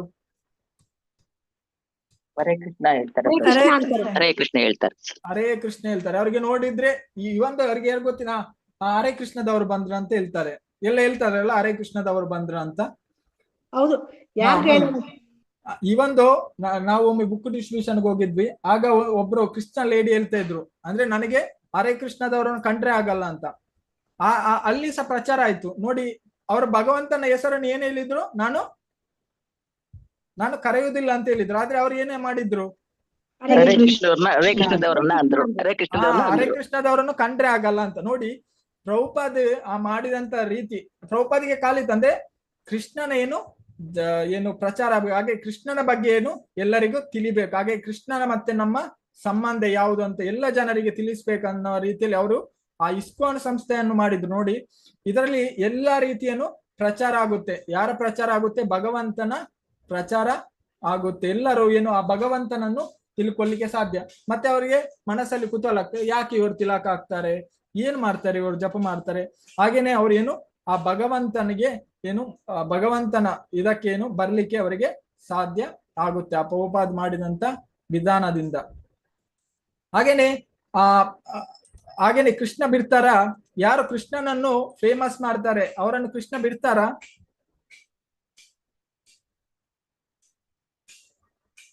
ಬಿಡಲ್ಲ ಪ್ರಭುಜಿ, ಬಿಡಲ್ಲ. ನೋಡಿ, ಬಲಿ ಮಹಾರಾಜರು ಈ ಒಂದು ಅಸುರರಾದ್ರು, ಅವರಿಗೆ ಆಪ್ಷನ್ ಇತ್ತು. ಶುಕ್ರಾಚಾರ್ಯರು ಹೇಳಿದ್ರು ಅವರನ್ನು ಬದುಕಿಸಿದ್ದೇ ಶುಕ್ರಾಚಾರ್ಯರು, ಆದ್ರೂ ಅವ್ರೇನು ಅವರ ಗುರು ಯಾರು ಅಭಕ್ತರು ಅವ್ರ ಗುರುವನ್ನು ಅವ್ರಿಗೇನು ಕೃಷ್ಣನಿಗೆ ಶರಣಾಗಬೇಡ ಹೇಳಿದ್ರು. ಅವರ ಗುರುವನ್ನೇ ತ್ಯಾಗ ಮಾಡಿ ಅವ್ರು ಯಾರಿಗೆ ಶರಣಾದ್ರು? ಭಗವಂತನಿಗೆ ಶರಣಾದ್ರು. ಭಗವಂತ ಏನಾದ್ರು ಅವರ ದ್ವಾರಪಾಲಕರ್ ಆದ್ರು. ಹಾಗೇನೆ ಭಗವಂತ ನೋಡಿ ಅವರಿಗೆ ಒಂದು ಸಪರೇಟ್ ಲೋಕವನ್ನೇ ಕೊಟ್ಟಿದ್ದಾರೆ. ಅದೇ ಭಗವಂತ ಯಾರು? ಅವರು ಭಗವಂತನ ಭಕ್ತರನ್ನು ಯಾವತ್ತು ಬಿಡಲ್ಲ. ಯಾರು ಭಗವಂತನಿಗೆ ಶರಣಾಗ್ತಾರೆ ಅವರು ಇನ್ನೂ ಅವರನ್ನು ಏನು ಫೇಮಸ್ ಮಾಡ್ತಾರೆ. ಆದ್ರೆ ಭಗವಂತ ಮೊದಲಿಗೇನು ತುಂಬಾ ಪರೀಕ್ಷೆಯನ್ನು ಮಾಡ್ತಾರೆ. ಬರಿ ಮಹಾರಾಜರಿಗೇನು ಪರೀಕ್ಷೆಯನ್ನು ಮಾಡಿದ್ರು ಮೊದಲು, ಅಂದ್ರೆ ನನಗೆ ಇದು ಕೊಡು. ಆದ್ರೂ ಬಲಿ ಮಹಾರಾಜರೇನು ಸಂಪೂರ್ಣವಾಗಿ ಎಲ್ಲವನ್ನು ಅರ್ಪಿಸಿದ್ರು. ಕೊನೆಗೆ ಅವರನ್ನೇ ಸಾಯೇನು ನನ್ನ ತಲೆಗೇನು ಕಾಲಿಡಿ ಅಂತ ಹೇಳಿದ್ರು. ಇದು ಭಗವಂತನೇನು ಭಕ್ತರ ಲಕ್ಷಣ ಆಗಿರುತ್ತೆ. ಅಂದ್ರೆ ಅವರು ಸಂಪೂರ್ಣವಾಗಿ ಏನು ಅವರ ಹೃದಯದಲ್ಲಿ ನಾನು ಹೇಳಿದೆ ಭಗವಂತನಿಗೇನು ಸ್ಥಾನವನ್ನು ಕೊಟ್ಟಿರ್ತಾರೆ. ಆದ್ರೆ ನಾವು ಸಹ ಸ್ಥಾನವನ್ನು ಕೊಟ್ಟಿದ್ದೇವೆ. ಆದ್ರೆ ಒಮ್ಮೊಮ್ಮೆ ನಮ್ಮ ಮನಸ್ಸೇನು ಒಂದೇ ರೀತಿ ಇರುವುದಿಲ್ಲ. ಕೆಲವೊಮ್ಮೆ ಬೇರೆ ಬೇರೆ ಕಡೆಯನ್ನು ನಮ್ಮ ಮನಸ್ಸು ಚಲನೆಯನ್ನು ಮಾಡ್ತದೆ. ಅಂದ್ರೆ ನಾವು ಅಂದ್ರೆ ನಮ್ಮ ಮನಸ್ಸು ಏನ್ ಹೇಳ್ತದೆ ಅಂದ್ರೆ ಅದೇ ಪ್ರಕಾರ ಏನು ಚಂಚಲವಾಗಿ ನಮ್ಮ ಮನಸ್ಸು ಹೋಗುತ್ತೆ. ಆದ್ರೆ ಭಗವಂತನ ಭಕ್ತರ ಮನಸ್ಸು ಹಾಗೆ ಇರಲ್ಲ. ಯಾರು ಶುದ್ಧ ಭಕ್ತರು ಇರ್ತಾರೆ ಅವರು ಖಾಲಿ ಯಾರ ಮಾತನ್ನು ಕೇಳ್ತಾರೆ? ಖಾಲಿ ಭಗವಂತನ ಮಾತನ್ನು ಕೇಳ್ತಾರೆ. ಅದೇ ಹೊರತು ಬೇರೆ ಯಾರ ಮಾತನ್ನು ಅವರೇನು ಕೇಳುವುದಿಲ್ಲ.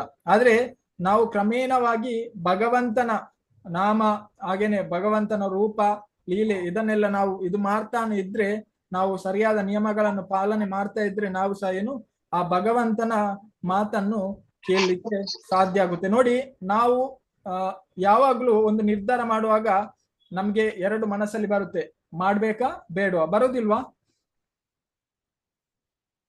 ಬರ್ತದೆ ಬರ್ತದೆ. ಬರುತ್ತೆ ಪ್ರಭುಜಿ. ಜಪ ಮಾಡುವಾಗ ನೋಡಿ ನಮ್ಗೆ ಆಗುತ್ತೆ ಬೆಳಿಗ್ಗೆ ಆ ಜಪ ಮಾಡುವ ಮತ್ತೆ ಅಲ್ಲ ಸ್ವಲ್ಪ ರೌಂಡ್ ಮತ್ತೆ ಮಾಡುವ ಅಂತ ಆಗುತ್ತೆ ಅಲ್ವಾ? ಹೌದು ಪ್ರಭುಜಿ. ಹೌದು. ಮತ್ತೆ ಟೆಂಪಲ್ಗೆ ಹೋಗೋದು ಇವತ್ತು ಹೋಗುದು ಬೇಡ ಇನ್ನು ನೆಕ್ಸ್ಟ್ ಹೋಗುವ ಅಂತ. ಅಂದ್ರೆ ಯಾರು ಶುದ್ಧ ಭಕ್ತರು ಇರ್ತಾರೆ ಅವರಿಗೆ ಈ ತರ ಅಂದ್ರೆ ನಮ್ಮ ಮನಸ್ಸಲ್ಲಿ ಏನು ನಾವು ಒಂದು ಸೀಟ್ ಭಗವಂತನಿಗೆ ಖಾಲಿ ಇಲ್ಲ, ನಮ್ಮ ಮನಸ್ಸಲ್ಲಿ ತುಂಬಾ ಜಾಗವನ್ನು ಕೊಟ್ಟಿದ್ದೇವೆ ಎಲ್ಲರಿಗೆ. ಆದ್ರೆ ಭಗವಂತನ ಭಕ್ತರಾಗಿಲ್ಲ. ಒಂದೇ ಅಂದ್ರೆ ಒಂದೇ ಅಂದ್ರೆ ಪ್ರಭುಪಾದರನ್ನು ನೋಡ್ಬೋದು ನಾವು ಜೀವನದಲ್ಲಿ. ಅಂದ್ರೆ ಅವರು ರಾತ್ರಿ ಇಡೀ ಏನು ಆ ಭಗವಂತನ ಅಂದ್ರೆ ಖಾಲಿ 2 ಗಂಟೆ ಅವರು ಪ್ರಭುಪಾದ ಮಲಗ್ತಾ ಇದ್ದದ್ದು. ಪ್ರತಿ ಕ್ಷಣ ಏನು ಭಗವಂತನ ಏನು ಆ ಭಗವಂತನ ಲೀಲೆಯನ್ನು ಬರೆಯುವುದಾಗ್ಲಿ, ಹಾಗೇನೆ ಭಗವಂತನ ಜಪವನ್ನು ಮಾಡಿದ್ರು. ಹಾಗೇನೆ ಮಾರ್ನಿಂಗ್ ವಾಕ್ ಮಾಡ್ತಾ ಇದ್ರು. ಪ್ರಭುಪಾದ್ ಏನು ಭಗವಂತನ ವಿಷಯವನ್ನು ಹೇಳ್ತಾ ಇದ್ರು. ಯಾಕೆಂದ್ರೆ ಅವರು ಅವರ ಏನು ಪ್ರತಿ ಕ್ಷಣವೇನು ಕೃಷ್ಣನನ್ನು ಬಿಟ್ಟು ಅವರು ಬೇರೆ ಯಾವುದೇ ಆದಂತ ಏನು ಚಿಂತನೆಯನ್ನು ಮಾಡ್ತಾ ಇರ್ಲಿಲ್ಲ. ಅದೇ ರೀತಿ ಋತು ಮಹಾರಾಜರಾಗಿರ್ಬೋದು, ಹಾಗೇನೆ ಪ್ರಹ್ಲಾದ ಮಹಾರಾಜರಾಗಿರ್ಬೋದು, ಇವರೆಲ್ಲ ಏನು ಆ ಭಗವಂತನ ಚಿಂತನೆಯನ್ನು ನಿರಂತರವಾಗಿ ಮಾಡ್ತಾ ಇದ್ರು. ನಾವು ನೋಡಬಹುದು ಪ್ರಹ್ಲಾದ್ ಮಹಾರಾಜರಿಗೆ ನಾನಾ ರೀತಿಯಾದಂತ ಏನು ಶಿಕ್ಷೆಯನ್ನು ಕೊಡ್ತಾರೆ ಹಿರಣ್ಯಕಶಿಪು. ಪ್ರತಿ ಕ್ಷಣವು ಏನ್ ಮಾಡ್ತಾ ಇದ್ರು? ಪ್ರಹ್ಲಾದ್ ಮಹಾರಾಜ್ ಯಾರನ್ನು ಸ್ಮರಣೆ ಮಾಡ್ತಾ ಇದ್ರು? ನಾರಾಯಣ. ಅಲ್ಲ, ಅವರಿಗೆ ಕಷ್ಟ ಬರುವಾಗ ಮಾತ್ರ ಅಲ್ಲ, ಅವರು 24 hours ಅಂದ್ರೆ ಭಗವಂತನನ್ನೇ ಸ್ಮರಣೆ ಮಾಡ್ತಾ ಇದ್ರಂತೆ. ನಾವ್ ಹೇಗೆ ಅಂದ್ರೆ ಕಷ್ಟ ಬಂದಾಗ ವೆಂಕಟರಮಣ, ಕಷ್ಟ ಬಂದ್ರೆ ಮಾತ್ರ. ಆದ್ರೆ ಭಗವಂತನ ಭಕ್ತರ ಆಗಿಲ್ಲ. ಅವ್ರು ಏನಂದ್ರೆ ಕಷ್ಟ ಬಂದ್ರೆ ಅವ್ರಿಗೇನು ಇದೆಲ್ಲುದಿಲ್ಲ, ಅಂದ್ರೆ ನನಗೆ ಯಾಕೆ ಕಷ್ಟವನ್ನು ಕೊಟ್ರು ಅಂತ. ಅಂದ್ರೆ ಭಗವಂತನ ಭಕ್ತರು ಹೇಳ್ತಾರೆ ಇನ್ನೂ ಕಷ್ಟ. ನಾವು ಕುಂತಿ ಸ್ತುತಿ ನೋಡ್ಬೋದು, ಅದರಲ್ಲಿ ವಿಪದ ಸಂಪದ ಅಂದ್ರೆ ನನಗೆ ಇನ್ನೂ ಏನು ಕಷ್ಟವನ್ನು ಕೊಡುವಂತೇರು ಕುಂತಿದೇವಿಯನ್ನು ಕೇಳಿಕೊಳ್ತಾರೆ. ಅಂದ್ರೆ ಯಾಕೆ ಕಷ್ಟವನ್ನು ಕೊಡಿ ಅಂತ ಹೇಳ್ತಾರೆ ಕುಂತಿದೇವಿ? ಕಷ್ಟ ಬಂದಾಗ ನಮ್ಗೆ ಏನಾಗುತ್ತೆ? ನೆನಪು ಮಾಡ್ಬೋದು ಅಂತ. ಭಗವಂತನ ನೆನಪು ಮಾಡ್ಲಿಕ್ಕೆ ಸಾಧ್ಯ ಆಗೋದು. ಅದಕ್ಕೆ ಇನ್ನು ಕಷ್ಟವನ್ನು ಕೊಡಿ ಅಂತ ನಾವು ಕೇಳ್ತೇವೆ. ಆದ್ರೆ ನಮ್ಗೆ ಯಾವಾಗ ಕಷ್ಟ ಬರುವುದಿಲ್ಲ, ನಮ್ಮಂತವ್ರು ಅಂದ್ರೆ ಭಗವಂತನ ಭಕ್ತರು ಬಿಡಿ ಅವ್ರು 24, ನಮ್ಮಂತವ್ರಿಗೆ ಕಷ್ಟ ಬರದಿದ್ರೇನು ನಾವು ನಮ್ಮ ಜೀವನದಲ್ಲಿ ಆರಾಮಾಗಿರ್ತೇವೆ. ಯಾವಾಗ ಕಷ್ಟ ಬರುತ್ತೆ, ಸ್ವಲ್ಪ ಬಿಸಿ ತಾಗಿದಾಗೇನು ಎಚ್ಚರಿಕೆ ಆಗುತ್ತೆ, ಅದೇ ರೀತಿ ನಮ್ಗೆ ಸಹ ಎಚ್ಚರಿಕೆ ಆಗುತ್ತೆ. ಆಗ ನಾವು ಏನು ಆ ಭಗವಂತನಿಗೆ ಭಕ್ತಿ ಮಾಡ್ಲಿಕ್ಕೆ ಸಾಧ್ಯ ಆಗುತ್ತೆ. ಹೇಳ್ತಾರಲ್ಲ 4 ರೀತಿಯ ಜನರು ಶರಣಾಗ್ತಾರೆ ಭಗವಂತನಿಗೆ. ಯಾರೆಲ್ಲ 4 ರೀತಿಯ ಜನರು ಶರಣಾಗುವುದು ಭಗವಂತನಿಗೆ? ಧನಾರ್ಥಿಗಳು ಅರ್ಥಾತ್ ಅರ್ಥಾರ್ಥಿ ಜಿಜ್ಞಾಸು ಜ್ಞಾನಿ. ಕೆಲವರು ಏನು ಹಣದ ಆಸೆಗೋಸ್ಕರ ಬರ್ತಾರೆ, ಇನ್ನು ಕೆಲವರು ಏನು ಜ್ಞಾನಕ್ಕೋಸ್ಕರ ಬರ್ತಾರೆ, ಕೆಲವರು ಕಷ್ಟ ಬಂದಾಗ ಬರ್ತಾರೆ. ಕಷ್ಟ ಬಂದಾಗ ಯಾರೆಲ್ಲ ಬಂದ್ರು? ನಾವು ಯಾವ್ದು ಎಕ್ಸಾಂಪಲ್ ಅಂತ ತಗೊಳ್ಬಹುದು? ಭಗವಂತನಲ್ಲಿಗೆ ಶರಣಾಗ್ತಾರೆ ಕಷ್ಟದ ಸಂದರ್ಭದಲ್ಲಿ. ದ್ರೌಪದಿ ದ್ರೌಪದಿ ಮತ್ತೆ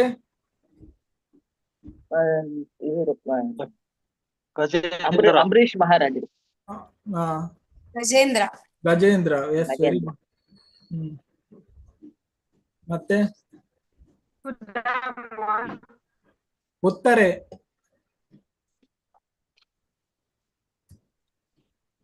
ಮತ್ತೆ ದ್ರೌಪದಿ ಆಯ್ತು.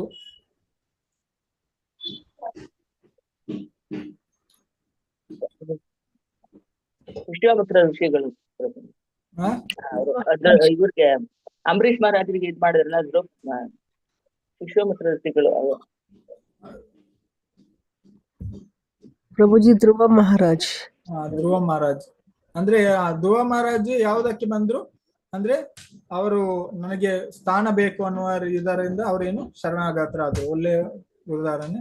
ಹಾಗೇನೆ ನೋಡಿ ವಿವಿಧ ರೀತಿಯಲ್ಲಿ ಭಗವಂತನಿಗೆ ಶರಣಾಗ್ತಾರೆ. ಅದರಲ್ಲಿ ಹೇಳ್ತಾರೆ ಜ್ಞಾನಿಗಳು ಏನು ಉತ್ತಮ ಅಂತ ಹೇಳ್ತಾರೆ. ಅಂದ್ರೆ ಕಷ್ಟದ ಹೇಗೋ ಆಗಿರ್ಬೋದು, ಏನಕ್ಕೇನ ಪ್ರಕಾರ ಏನ ಅಂದ್ರೆ ಯಾವ ರೀತಿ ಆಗಿರ್ಬೋದು, ಭಗವಂತನಿಗೆ ನಾವು ಶರಣ ಆಗ್ಲೇಬೇಕು. ಆಗ ಮಾತ್ರ ನಾವೇನು ಈ ಭೌತಿಕ ಇದರಿಂದ ಬಿಡುಗಡೆ ಆಗ್ಲಿಕ್ಕೆ ಸಾಧ್ಯವು. ಹಾಗೇನೆ ನಾವು ಅನ್ಕೊಳ್ತೇವೆ ಅದು ಬೇಕು, ಎಲ್ಲವೇನು ಆ ಭಗವಂತನಿಗೆ ಶರಣಾದವರಿಗೆ ಆಟೋಮೆಟಿಕ್ ಆಗಿ ಎಲ್ಲವೂ ಏನು ಪ್ರಾಪ್ತಿ ಆಗುತ್ತೆ. ಭಾಗವತ ಅಂದ್ರೆ ಹೇಳ್ತಾರೆ ಭಾಗವತದಲ್ಲಿ, ಅಕಾಮ ಸರ್ವ ಕಾಮೇಶು ಮೋಕ್ಷ ಕಾಮ ಉದಾರತೆ ತೀವ್ರೇನ ಭಕ್ತಿ ಯೋಗ ಯಜಂತೆ ಪುರುಷಂ ಪರಂ. ಅಕಾಮ ಅಂದ್ರೆ ಯಾವುದೇ ಇಚ್ಛೆ ಇರ್ಲಿ, ಅಕಾಮ ಯಾವುದೇ ಇಚ್ಛೆ ಇರೋದಿರಲಿ, ಸರ್ವಕಾಮ ಅಂದ್ರೆ ಎಲ್ಲ ಇಚ್ಛೆ ಇರ್ಲಿ, ಆದ್ರೆ ಏನು ನಾವು ಭಗವಂತನಿಗೆ ಶರಣಾಗ್ಬೇಕಂತೆ. ಕ್ರಮೇಣವಾಗಿ ನಾವೇನು ಎಲ್ಲದಿಂದೇನು ನಾವು ಹೊರಗೆ ಬರ್ಲಿಕ್ಕೆ ಸಾಧ್ಯ, ಇಲ್ಲದಿದ್ರೆ ಸಾಧ್ಯ ಇಲ್ಲ. ಅದಕ್ಕೋಸ್ಕರ ನಾವು ಭಗವದ್ಗೀತೆಯಲ್ಲಿ ಹೇಳ್ತಾರಲ್ಲ, ಭಗವಂತ ಏನ್ ಹೇಳ್ತಾರೆ, ನಾನು ಏನು ಇಲ್ಲ ಅದನ್ನು ಕೊಡ್ತೇನೆ, ಏನು ಉಂಟು ಅದನ್ನು ರಕ್ಷಣೆಯನ್ನು ಮಾಡ್ತೇನೆ ಅಂತ ಹೇಳ್ತಾರೆ. ಎಲ್ಲಿ ಹೇಳ್ತಾರೆ ಭಗವದ್ಗೀತೆಯಲ್ಲಿ? ಏನು ಶ್ಲೋಕದಲ್ಲಿ ಹೇಳ್ತಾರೆ?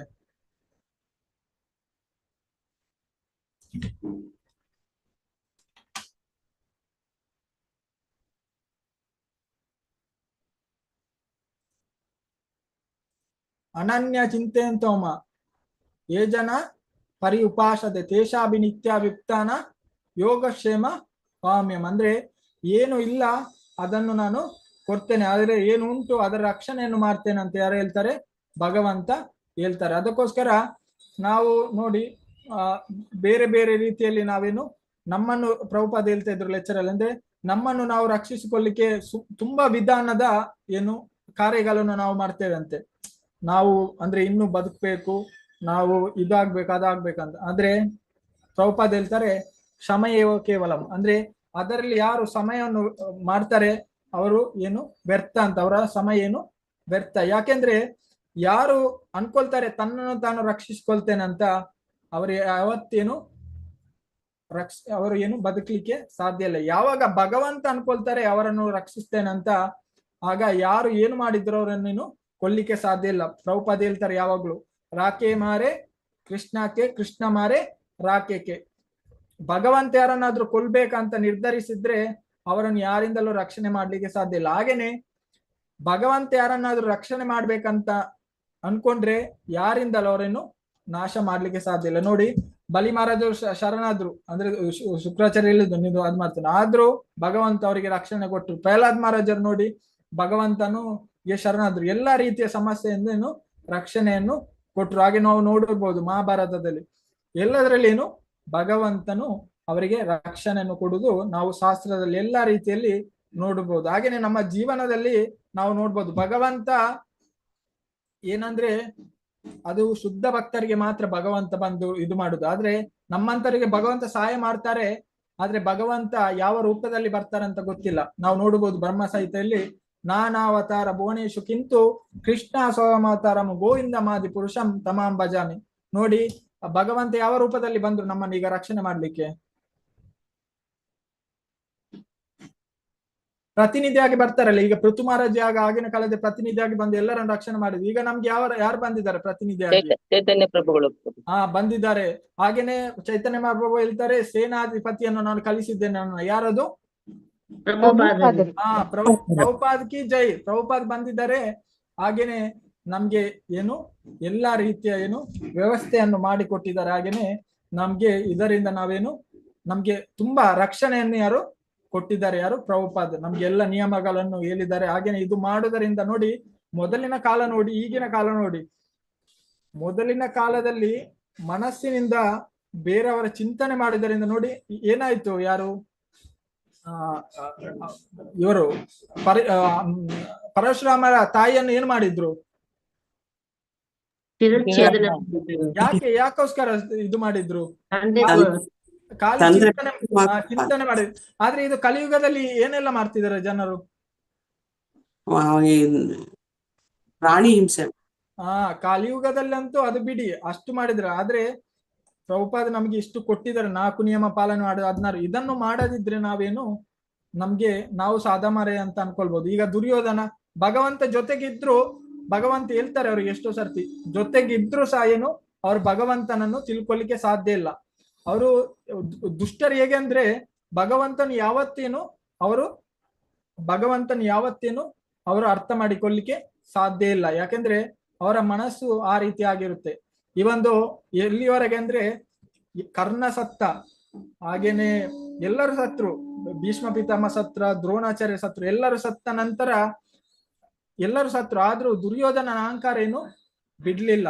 ಅಶ್ವತ್ಥಾಮನಿಗೆ ಹೇಳಿ ಅವರೇನು 5 ಪಾಂಡವರ 5 ಮಕ್ಕಳನ್ನು ಕೊಲ್ಲಿಸಿದ್ರು. ನಂತರ ದುರ್ಯೋಧನ ಎಲ್ಲಿ ಹೋಗಿ ತಪ್ಪಿಸ್ಕೊಳ್ತಾನೆ? ಎಲ್ಲಿ ಹೋಗಿ? ಸರೋವರದಲ್ಲಿ ಹೋಗಿ ದುರ್ಯೋಧನ ತಪ್ಪಿಸ್ಕೊಳ್ತಾರೆ. ಹಾಗೇನೆ ಅಲ್ಲಿ ಕೃಷ್ಣ ಬರ್ತಾರೆ ಪಾಂಡವರ ಜೊತೆ. ಅಲ್ಲಿ ಬಂದು ಅವರೇನು ಮಾಯವಿದ್ಯೆ ಮಾಡಿರ್ತಾನೆ, ಯಾರು? ದುರ್ಯೋಧನ, ಆ ನೀರಿನಿಂದ ಹೊರಗೆ ಬರದಾಗ. ಹಾಗೇನೆ ಯಾರು ಯುಧಿಷ್ಠಿರ ಮಹಾರಾಜರಿಗೆ ಅದು ಗೊತ್ತಿತ್ತು. ಅದು ಇದು ಮಾಡಿ ಆ ನೀರಿಂದ ದುರ್ಯೋಧನ ಹೊರಗೆ ಬಂದ್ರು. ಭಗವಂತ ಹೇಳ್ತಾರೆ ಈಗ್ಲಾದು ಅವ್ರು ಆಗ್ಲೂ ಏನು ಶರಣ ಆಗ್ಲಿಕ್ಕೆ ರೆಡಿ ಇಲ್ಲ. ದುಷ್ಕೃತಿನೋ ಮೂಢ ಪ್ರಪದ್ಯಂತೆ ನರಾಧಮ ಅಂತ ಹೇಳ್ತಾರೆ. ಆಗ ಅವನು ಏನ್ ಮಾಡ್ತಾನೆ ಗೊತ್ತಾ? ಅಷ್ಟೆಲ್ಲ ಆದ್ರೂ ಅಲ್ಲಿ ಸಹ ಏನು ಕೃಷ್ಣನಿಗೆ ಉಪದೇಶವನ್ನು ಮಾಡ್ತಾನೆ. ಯಾರು? ದುರ್ಯೋಧನ. ಏನಂತ ಮಾಡ್ತಾರೆ? ಹೇಳ್ತಾರೆ, ಕೃಷ್ಣ ನೀನು ಅಧರ್ಮ ಮಾಡ್ತಿದ್ಯಾ, ನೀವು ನೋಡಿ 5 ಪಾಂಡವರನ್ನು ಕರ್ಕೊಂಡು ಬಂದು ನನ್ನ ಮೇಲೆ ಪ್ರಾರಂಭವನ್ನು ಮಾಡ್ತಿದ್ದೀರಾ, ಇದು ಯುದ್ಧದ ಪ್ರಕಾರ ಏನು ಇದು ಅಧರ್ಮ ಅಂತ ಹೇಳ್ತಾರೆ ಕೊನೆಗೆ. ನೋಡಿ ದುಷ್ಟರಿಗೆ ಹೇಗೆ ಅಂದ್ರೆ ಅವರ ವಿಷಯದಲ್ಲಿ ಬರುವಾಗ ಅವರಿಗೆ ಏನದು ಅಧರ್ಮ, ಇನ್ನೊಬ್ಬರ ವಿಷಯದಲ್ಲಿ ಏನದು ಅದು ಧರ್ಮ. ಇದು ನಿಜವಾದ ರಾಜನ ಲಕ್ಷಣನ? ಯಾವಾಗ್ಲೂ ರಾಜರು ಹೇಗಿರ್ಬೇಕಂದ್ರೆ ಅವರ ವಿಷಯದಲ್ಲಿ ತುಂಬಾ ಕಟುವಾಗಿರ್ಬೇಕಂತೆ, ಬೇರೆಯವರ ವಿಷಯದಲ್ಲೇನು ಮೃದುವಾಗಿರ್ಬೇಕು. ಆದ್ರೆ ಇವನ್ ಹೇಗೆ ಅಂದ್ರೆ ಹೇಳ್ತಾನೆ ಕೃಷ್ಣನಿಗೆ, ನೀವು ಈಗ ನೀವೆಲ್ಲ ಸೇರಿ ನನ್ಗೆ ಪ್ರಾರ ಮಾಡುದೇನು ಅಧರ್ಮ ಅಂತ. ಅದಕ್ಕೆ ಕೃಷ್ಣ ಹೇಳ್ತಾನಂತೆ, ನೀವು ಅಭಿಮನ್ಯು ಅಷ್ಟು ಜನ ಕೊಂದ್ರಲ್ಲ ಸೇರಿ, ಆಗ ನಿನ್ನ ಧರ್ಮ ಎಲ್ಲಿ ಹೋಯ್ತು? ಅಭಿಮನ್ಯುವನ್ನು ಎಷ್ಟು ಜನ ಸಾಯಿಸಿದ್ರು ಸೇರಿ? 5 ಜನ. ಎಲ್ಲರೂ ಸೇರಿ ಸಾಯಿಸಿದ್ರು. ಆಗ ಕೇಳಿದ್ರು, ನಿನ್ಗೆ ಈಗ ಧರ್ಮದ ನೆನಪಾಯ್ತಾ? ನಿನಗೆ ಅವತ್ತು ಧರ್ಮದ ನೆನಪಾಗ್ಲಿಲ್ವಾ ಅಂತ. ದ್ರೌಪದಿಯ ಸೀರೆಯಲ್ಲಿದ್ದಿ. ಒಂದು ರಾಜನಾಗಿ ಅವನ ಕರ್ತವ್ಯ ಏನಾಗಿರ್ಬೇಕು? ಪ್ರಜೆಗಳ ರಕ್ಷಣೆಯನ್ನು ಮಾಡ್ಬೇಕು.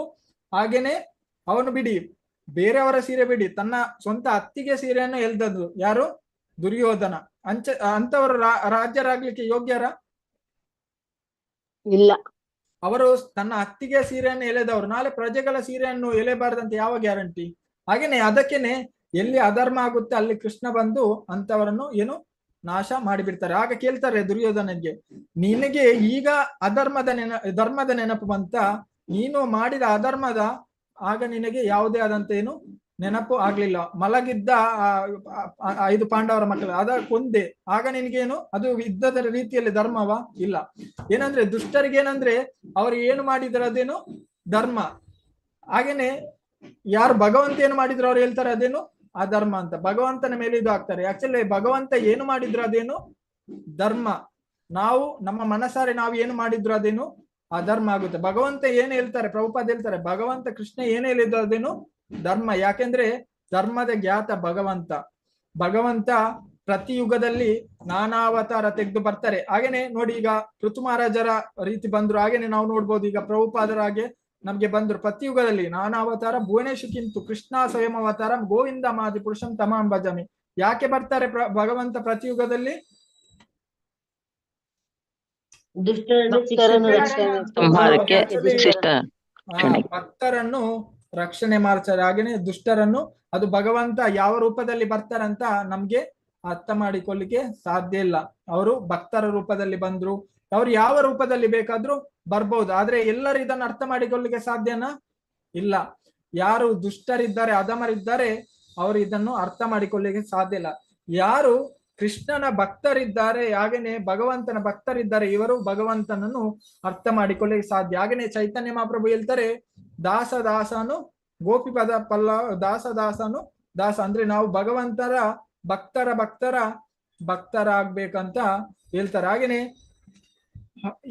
ಭಗವಂತನ ಭಕ್ತರು ಮಾತ್ರೇನು ಅರ್ಥ ಮಾಡಿಕೊಳ್ಳಿಕ್ಕೆ ಸಾಧ್ಯ. ಇವೊಂದು ಭಗವಂತ ಜೊತೆಗಿದ್ರು ದುಷ್ಟರಿಗೇನು ಅವರು ಅರ್ಥ ಮಾಡಿಕೊಳ್ಳಿಕ್ಕೆ ಸಾಧ್ಯ ಆಗುದಿಲ್ಲ. ಈಗ ಕೆಲವರು ಇದ್ರು ಪ್ರಭುಪಾದ ಜೊತೆ, ಹಾಗೇನೆ ಅವ್ರಿಗೆ ಅರ್ಥ ಮಾಡಿಕೊಳ್ಳಿಕ್ಕೆ ಸಾಧ್ಯ ಆಗುದಿಲ್ಲ. ಯಾಕಂದ್ರೆ ಅವರು ಅಷ್ಟು ಪತಿತರಂದ್ರೆ ಅವರಿಗೆ ಅವರನ್ನು ಅರ್ಥ ಮಾಡಿಕೊಳ್ಳಿಕ್ಕೆ ಸಾಧ್ಯ ಆಗುವುದಿಲ್ಲ.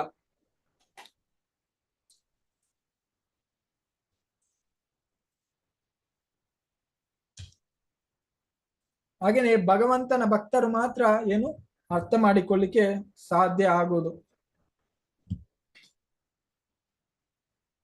ಯಾರಿಗಾದ್ರೂ ಪ್ರಶ್ನೆ ಇದ್ರೆ ಕೇಳ್ಬೋದು. ನಾನು ಇಲ್ಲಿಗೆ ಕ್ಲಾಸ್ ಅನ್ನು ಮುಕ್ತಾಯ ಮಾಡ್ತಿದ್ದೇನೆ. ಹರೇ ಕೃಷ್ಣ ಎಲ್ಲರಿಗೂ.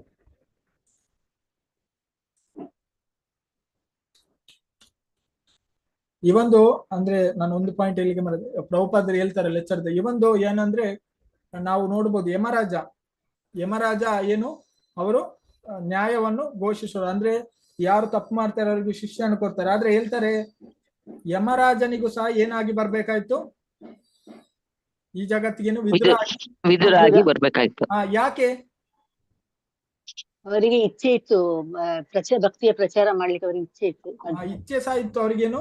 ಅವರು ಶಾಪದಿಂದ ಬಂದದ್ದು, ಅಂದ್ರೆ ಶಾಪ ಕೊಟ್ಟದ್ದು, ಅದೊಂದು ಭಗವಂತನ ಲೀಲೆ. ಆದ್ರೆ ನಾವು ಅನ್ಕೊಳ್ಬೇಕು, ಪ್ರಭುಪಾದ ಹೇಳ್ತಾರೆ ಇವೊಂದು ಕರ್ಮ ಏನಂದ್ರೆ ಯಮರಾಜನಿರ್ಬಹುದು, ಆದ್ರೆ ಒಂದು ಇದರಲ್ಲಿ ಏನು ಅದು ತೋರಿಸಿಕೊಡುದು ನಮ್ಗೆ. ಅಂದ್ರೆ ತಪ್ಪು ಮಾಡಿದ್ರೆ ಯಾರು ಆ ರಾಜಸ್ಥಾನದಲ್ಲಿ ಇರ್ತಾರೆ, ಯಾರು ಅಧಿಕಾರ ಲೀಡರ್ಶಿಪ್ ಅಲ್ಲಿ ಇರ್ತಾರೆ, ಅಂದ್ರೆ ಅಧಿಕಾರ ಸ್ಥಾನದಲ್ಲಿ ಅವರು ಸ್ವಲ್ಪ ತಪ್ಪು ಮಾಡಿದ್ರೇನು ಅವರಿಗೆ ಶಿಕ್ಷೆ. ಆದ್ರೆ ವಿದುರನಾಗಿ ಬಂದು ಅವರು ಎಷ್ಟು ಚೆನ್ನಾಗಿ ಅಂದ್ರೆ ಅಲ್ಲಿ ಸಹ ಬಂದು ಅವರೇನು ಉದ್ಧಾರವನ್ನು ಮಾಡ್ತಾರೆ ಧೃತರಾಷ್ಟ್ರನ. ಅಂದ್ರೆ ನಾವು ನೋಡಿರ್ಬೋದು, ಅಂದ್ರೆ ನಾವು ಅನ್ಕೊಳ್ಬಹುದು, ಅಂದ್ರೆ ಅಂತ ಯಮರಾಜನು ಸಹ ಏನು ವಿದುರನಾಗಿ ಬರ್ಬೇಕಾದಂತ ಪರಿಸ್ಥಿತಿ ಬಂತು. ನಮ್ಮನ್ನು ಅನ್ಕೊಳ್ಳಿ, ನಾವು ಯಾವ ಸ್ಥಿತಿಯಲ್ಲಿದ್ದೇವಂತ. ನಾವು ಈ ಜನ್ಮದಲ್ಲಿ ನಾವು ಭಗವಂತನ ಭಕ್ತಿಯನ್ನು ಮಾಡದಿದ್ರೆ ನಾವು ನೆಕ್ಸ್ಟ್ ಜನ್ಮದಲ್ಲಿ ಬರ್ಲೇಬೇಕು. ಅಂದ್ರೆ ಈ ಜನ್ಮದಲ್ಲಿ ನಮ್ಗೆ ಏನು ಶಾಪ ಕೊಡ್ಲಿಕ್ಕೆ ಋಷಿಯರಿಲ್ಲ. ಅಂದ್ರೆ ಮೊದಲನೇ ಕಾಲದಲ್ಲಿ ಅಂದ್ರೆ ವರ್ಷ ಗಟ್ಟಲೆ ಬದುಕ್ತಾ ಇದ್ರು, 1,000,000 ವರ್ಷ ಎಲ್ಲ ಆ ಸತ್ಯಯುಗದಲ್ಲಿ ಎಲ್ಲ. ಹಾಗೇನೆ ಈ ಕಲಿಯುಗದಲ್ಲಿ ಬಂದು 100 ವರ್ಷ ಆಯ್ತು. ಈಗ ಶಾಪ ಕೊಟ್ರು ಹೇಗೆ? ಶಾಪ ಕೊಟ್ಟು ಎಷ್ಟು ವರ್ಷ ಬದುಕ್ತಾರೆ? ಬದುಕುದೇ 50 ವರ್ಷ. ಆದ್ರೆ ನಮ್ಗೆ ಶಾಪದ ರೂಪದಲ್ಲಿ ಸಿಗುತ್ತೆ ಏನು ಸಿಗುತ್ತೆ? ನೆಕ್ಸ್ಟ್ ದೇಹ ಏನು ಸಿಗುತ್ತೆ ನಮ್ಗೆ? ಪ್ರಾಣಿ ಪಕ್ಷಿ 8,40,000 ಇದರಲ್ಲಿ ಜೀವಯೋನಿಯಲ್ಲಿ ಯಾವ್ದಾದ್ರು. ಅದಕ್ಕೆ ದಾಸರ ಭಜನನ್ನು ನಾವು ಕೇಳಬಹುದು. 84 ಜೀವ ರಾಶಿ ದಾಟಿ ಬಂದ ಈ ಶರೀರ ತಾನಲ್ಲ ತನ್ನದಲ್ಲ, ದಾಸನಾಗು ವಿಶೇಷನಾಗು ಅಂತ ನಾವು ಕೇಳಿದ್ದೇವೆ.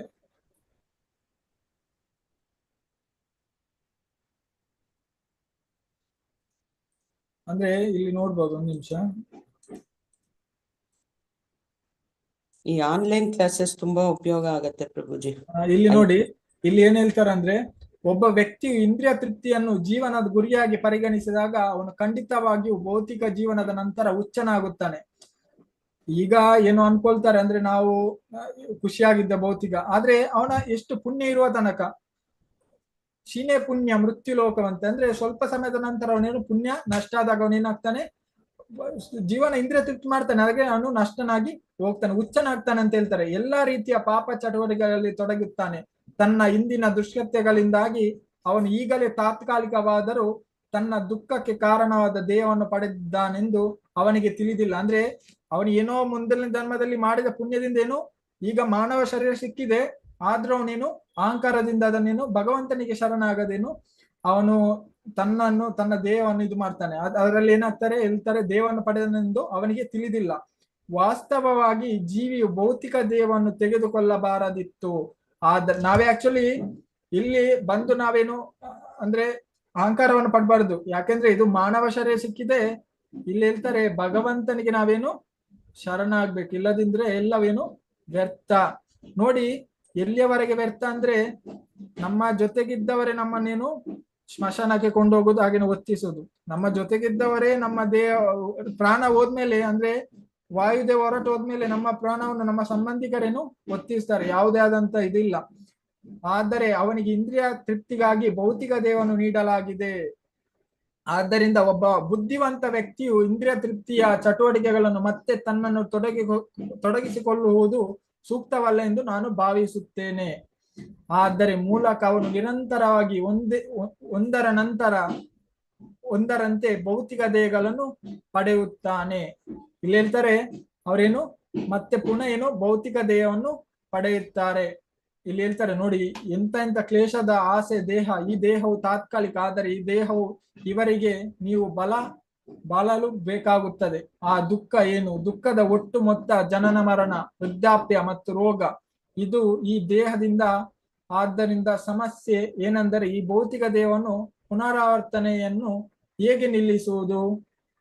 ಇದು ನನಗೆ ಈ ದೇಹ ಸಿಕ್ಕಿದೆ, ಭಾರತೀಯ, ನಾಳೆ ನಾನು ಅಮೆರಿಕನ್ ಆಗಬಹುದು, ಮುಂದಿನ ಜನ್ಮ ನಾಳೆ ಎಂದರೆ ಮುಂದಿನ ಜನ್ಮ ಇನ್ನೊಂದು, ಮುಂದಿನ ಜನ್ಮ ಇನ್ನೊಂದು, ಮುಂದಿನ ಜನ್ಮ ಇನ್ನೊಂದು, ಅದು ನಡೆಯುತ್ತದೆ. ಯಾವುದೇ ನಿಲುಗಡೆ ಇಲ್ಲದೆ ಆತ್ಮದ ಈ ಸ್ಥಳ ನಂತರ ನೀವು ಅದನ್ನು ನಿಲ್ಲಿಸಿದವರೆಗೆ ದುಃಖಗಳಿಂದ ಮುಕ್ತರಾಗುವ ಪ್ರಶ್ನೆಯೇ ಇಲ್ಲ. ಅಂದ್ರೆ ನಾವು ಇದರಿಂದ ಹೊರಗೆ ಬರ್ಲಿಕ್ಕೆ ಸಾಧ್ಯನೇ ಇಲ್ಲ. ಅಂದ್ರೆ ನಾವು ಇನ್ನೊಂದು ಅಂತಂದ್ರೆ ಇದರಲ್ಲಿ ಜನ್ಮ ಮೃತ್ಯು ಜರ ವ್ಯಾಧಿ ಚಕ್ರದಲ್ಲಿ ನಾವೇನು ಸಿಲುಕಿ ಬೀಳ್ತೇವೆ ಅಂತ ಹೇಳ್ತಾರೆ. ಭೌತಿಕ ಜಗತ್ತಿನ ಅತ್ಯುನ್ನತ ಗ್ರಹದಿಂದ ಕೆಳಗಿನವರೆಗೆ ಎಲ್ಲವೂ ಪದೇ ಪದೇ ಜನ್ಮದ ಮತ್ತು ಮರಣ ಸಂಭವಿಸುವ ದುಃಖದ ಸ್ಥಳಗಳಾಗಿವೆ. ಆದರೆ ನಿನ್ನ ನಿವಾಸವನ್ನು ತಲುಪುವವನು ಓ ಕುಂತಿಯ ಪುತ್ರನೇ ಮತ್ತೊಂದು ಜನ್ಮ ತೆಗೆದುಕೊಳ್ಳುವುದಿಲ್ಲ ಅಂತ ಹೇಳ್ತಾರೆ. ಏನು ಭಗವಂತ ಹೇಳ್ತಾರೆ, ಯಾರು ಭಗವಂತನ ಭಕ್ತಿಯನ್ನು ಮಾಡ್ತಾರೆ ಅವರು ಮತ್ತೊಂದು ಜನ್ಮ ತೆಗೆದುಕೊಳ್ಳುವುದರಲ್ಲಿ ಏನು ಅವರಿಗೆ ಯಾವ ಅವಕಾಶ ಏನು ಸಿಗುವುದಿಲ್ಲ. ಅವರು ಭಗವಂತನ ನಿವಾಸಕ್ಕೆ ಏನು ತೆರಳ್ತಾರೆ. ಆ ಬ್ರಹ್ಮ ಭುವನಲೋಕ ಪುನರಾವರ್ತಿನೋ ಅರ್ಜುನ ಅಂತ ಹೇಳ್ತಾರೆ. ಇವೊಂದು ನೀವು ಬ್ರಹ್ಮಲೋಕದವರೆಗೆ ಹೋದ್ರೆ ಏನು ನಿಮ್ಗೆ ಜನ ಮೃತ್ಯು ಜಲವ್ಯಾಧಿಯ ಚಕ್ರ ಉಂಟು ಅಂತ ಭಗವಂತ ಹೇಳ್ತಾರೆ. ಅದಕ್ಕೋಸ್ಕರ ನಾವು ಪ್ರಭುಪಾದರು ನಮ್ಗೆ ತುಂಬಾ ಸುಲಭವಾದ ವಿಧಾನ ಕೊಟ್ಟದ್ದರಿಂದ ನಾವು ಅದನ್ನು ಮಾಡುವುದರಿಂದ ಏನು ಆಕ್ಚುಲಿ ನಮಗೆ ಹೋಗ್ಲಿಕ್ಕೆ ಅರ್ಹ ಇಲ್ಲ. ಆದ್ರೂ ಪ್ರಭುಪಾದ ಹೇಳ್ತಾರೆ ನನ್ನ ಹತ್ರ ಯಾವ್ದು ಕೀ ಉಂಟು, ಗೋಲೋಕದ ಬ್ಯಾಕ್ ಡೋರ್ ಕೀ ಉಂಟಂತ. ಅಂದ್ರೆ ಹಿಂದಿನ ಬಾಗಿಲಿಂದ ನಾನೇನು ಎಲ್ಲರನ್ನು ಕಲಿಸ್ತೇನೆ ಅಂತ ಹೇಳ್ತಾರೆ. ಅದು ಯಾರು ಹೇಳುವುದರಿಂದ ನಾವು ಹೋಗ್ಲಿಕ್ಕೆ ಸಾಧ್ಯ? ಈಗ ಯಾರು ಹೋಗುವುದರಿಂದ ಹೇಳಲಿಕ್ಕೆ ಸಾಧ್ಯ? ಪ್ರಭುಪಾದರು ಹೇಳುವುದರಿಂದ ಸಾಧ್ಯ, ಇಲ್ಲದಿದ್ರೆ ಸಾಧ್ಯ ಇಲ್ಲ. ಈಗ ನೋಡಿ, ನಿಮ್ಮ ಯಾರಾದ್ರೂ ಒಳ್ಳೆ ಸೇವೆ ಮಾಡ್ತಾ ಇದ್ದಾರೆ ಅಂತ ಅನ್ಕೊಳ್ಳಿ, ಅಂದ್ರೆ ದಿವಸ ಇಡೀ ಅಂದ್ರೆ ತುಂಬಾ ವರ್ಷಗಳಿಂದ ನಿಮ್ಮ ಸೇವೆ ಮಾಡ್ತಾ ಇದ್ದಾರೆ ಅಂತ ಅನ್ಕೊಳ್ಳಿ. ಆಗ ನಿಮ್ಮ ಸೇವೆ ಮಾಡುವವರು ನಿಮ್ಮ ಹತ್ರ ಏನಾದ್ರು ರಿಕ್ವೆಸ್ಟ್ ಮಾಡ್ತಾರೆ, ಅಂದ್ರೆ ಸ್ವಲ್ಪ ಇದನ್ನು ಮಾಡಿಕೊಡಿ ಅಂತ. ಆಗ ನೀವು ಆ ಅಂತ ಹೇಳ್ತೀರಾ, ಇಲ್ಲ ಅಂತ ಹೇಳ್ತೀರಾ? ಮಾಡ್ಕೊಡ್ತೀವಿ. ಮಾಡ್ಕೊಡ್ತೀರಿ. ಹಾಗೇನೆ ಸೇವೆನೇ ಮಾಡಲ್ಲ, ಅವರು ಹೇಳಿದ್ದನ್ನು ಕೇಳೇ ಇಲ್ಲ, ಅವರು ನಿಮ್ಮ ಹತ್ರ ಬಂದು ಏನಾದ್ರು ರಿಕ್ವೆಸ್ಟ್ ಮಾಡ್ತಾರೆ, ನೀವು ಮಾಡ್ತೀರಾ?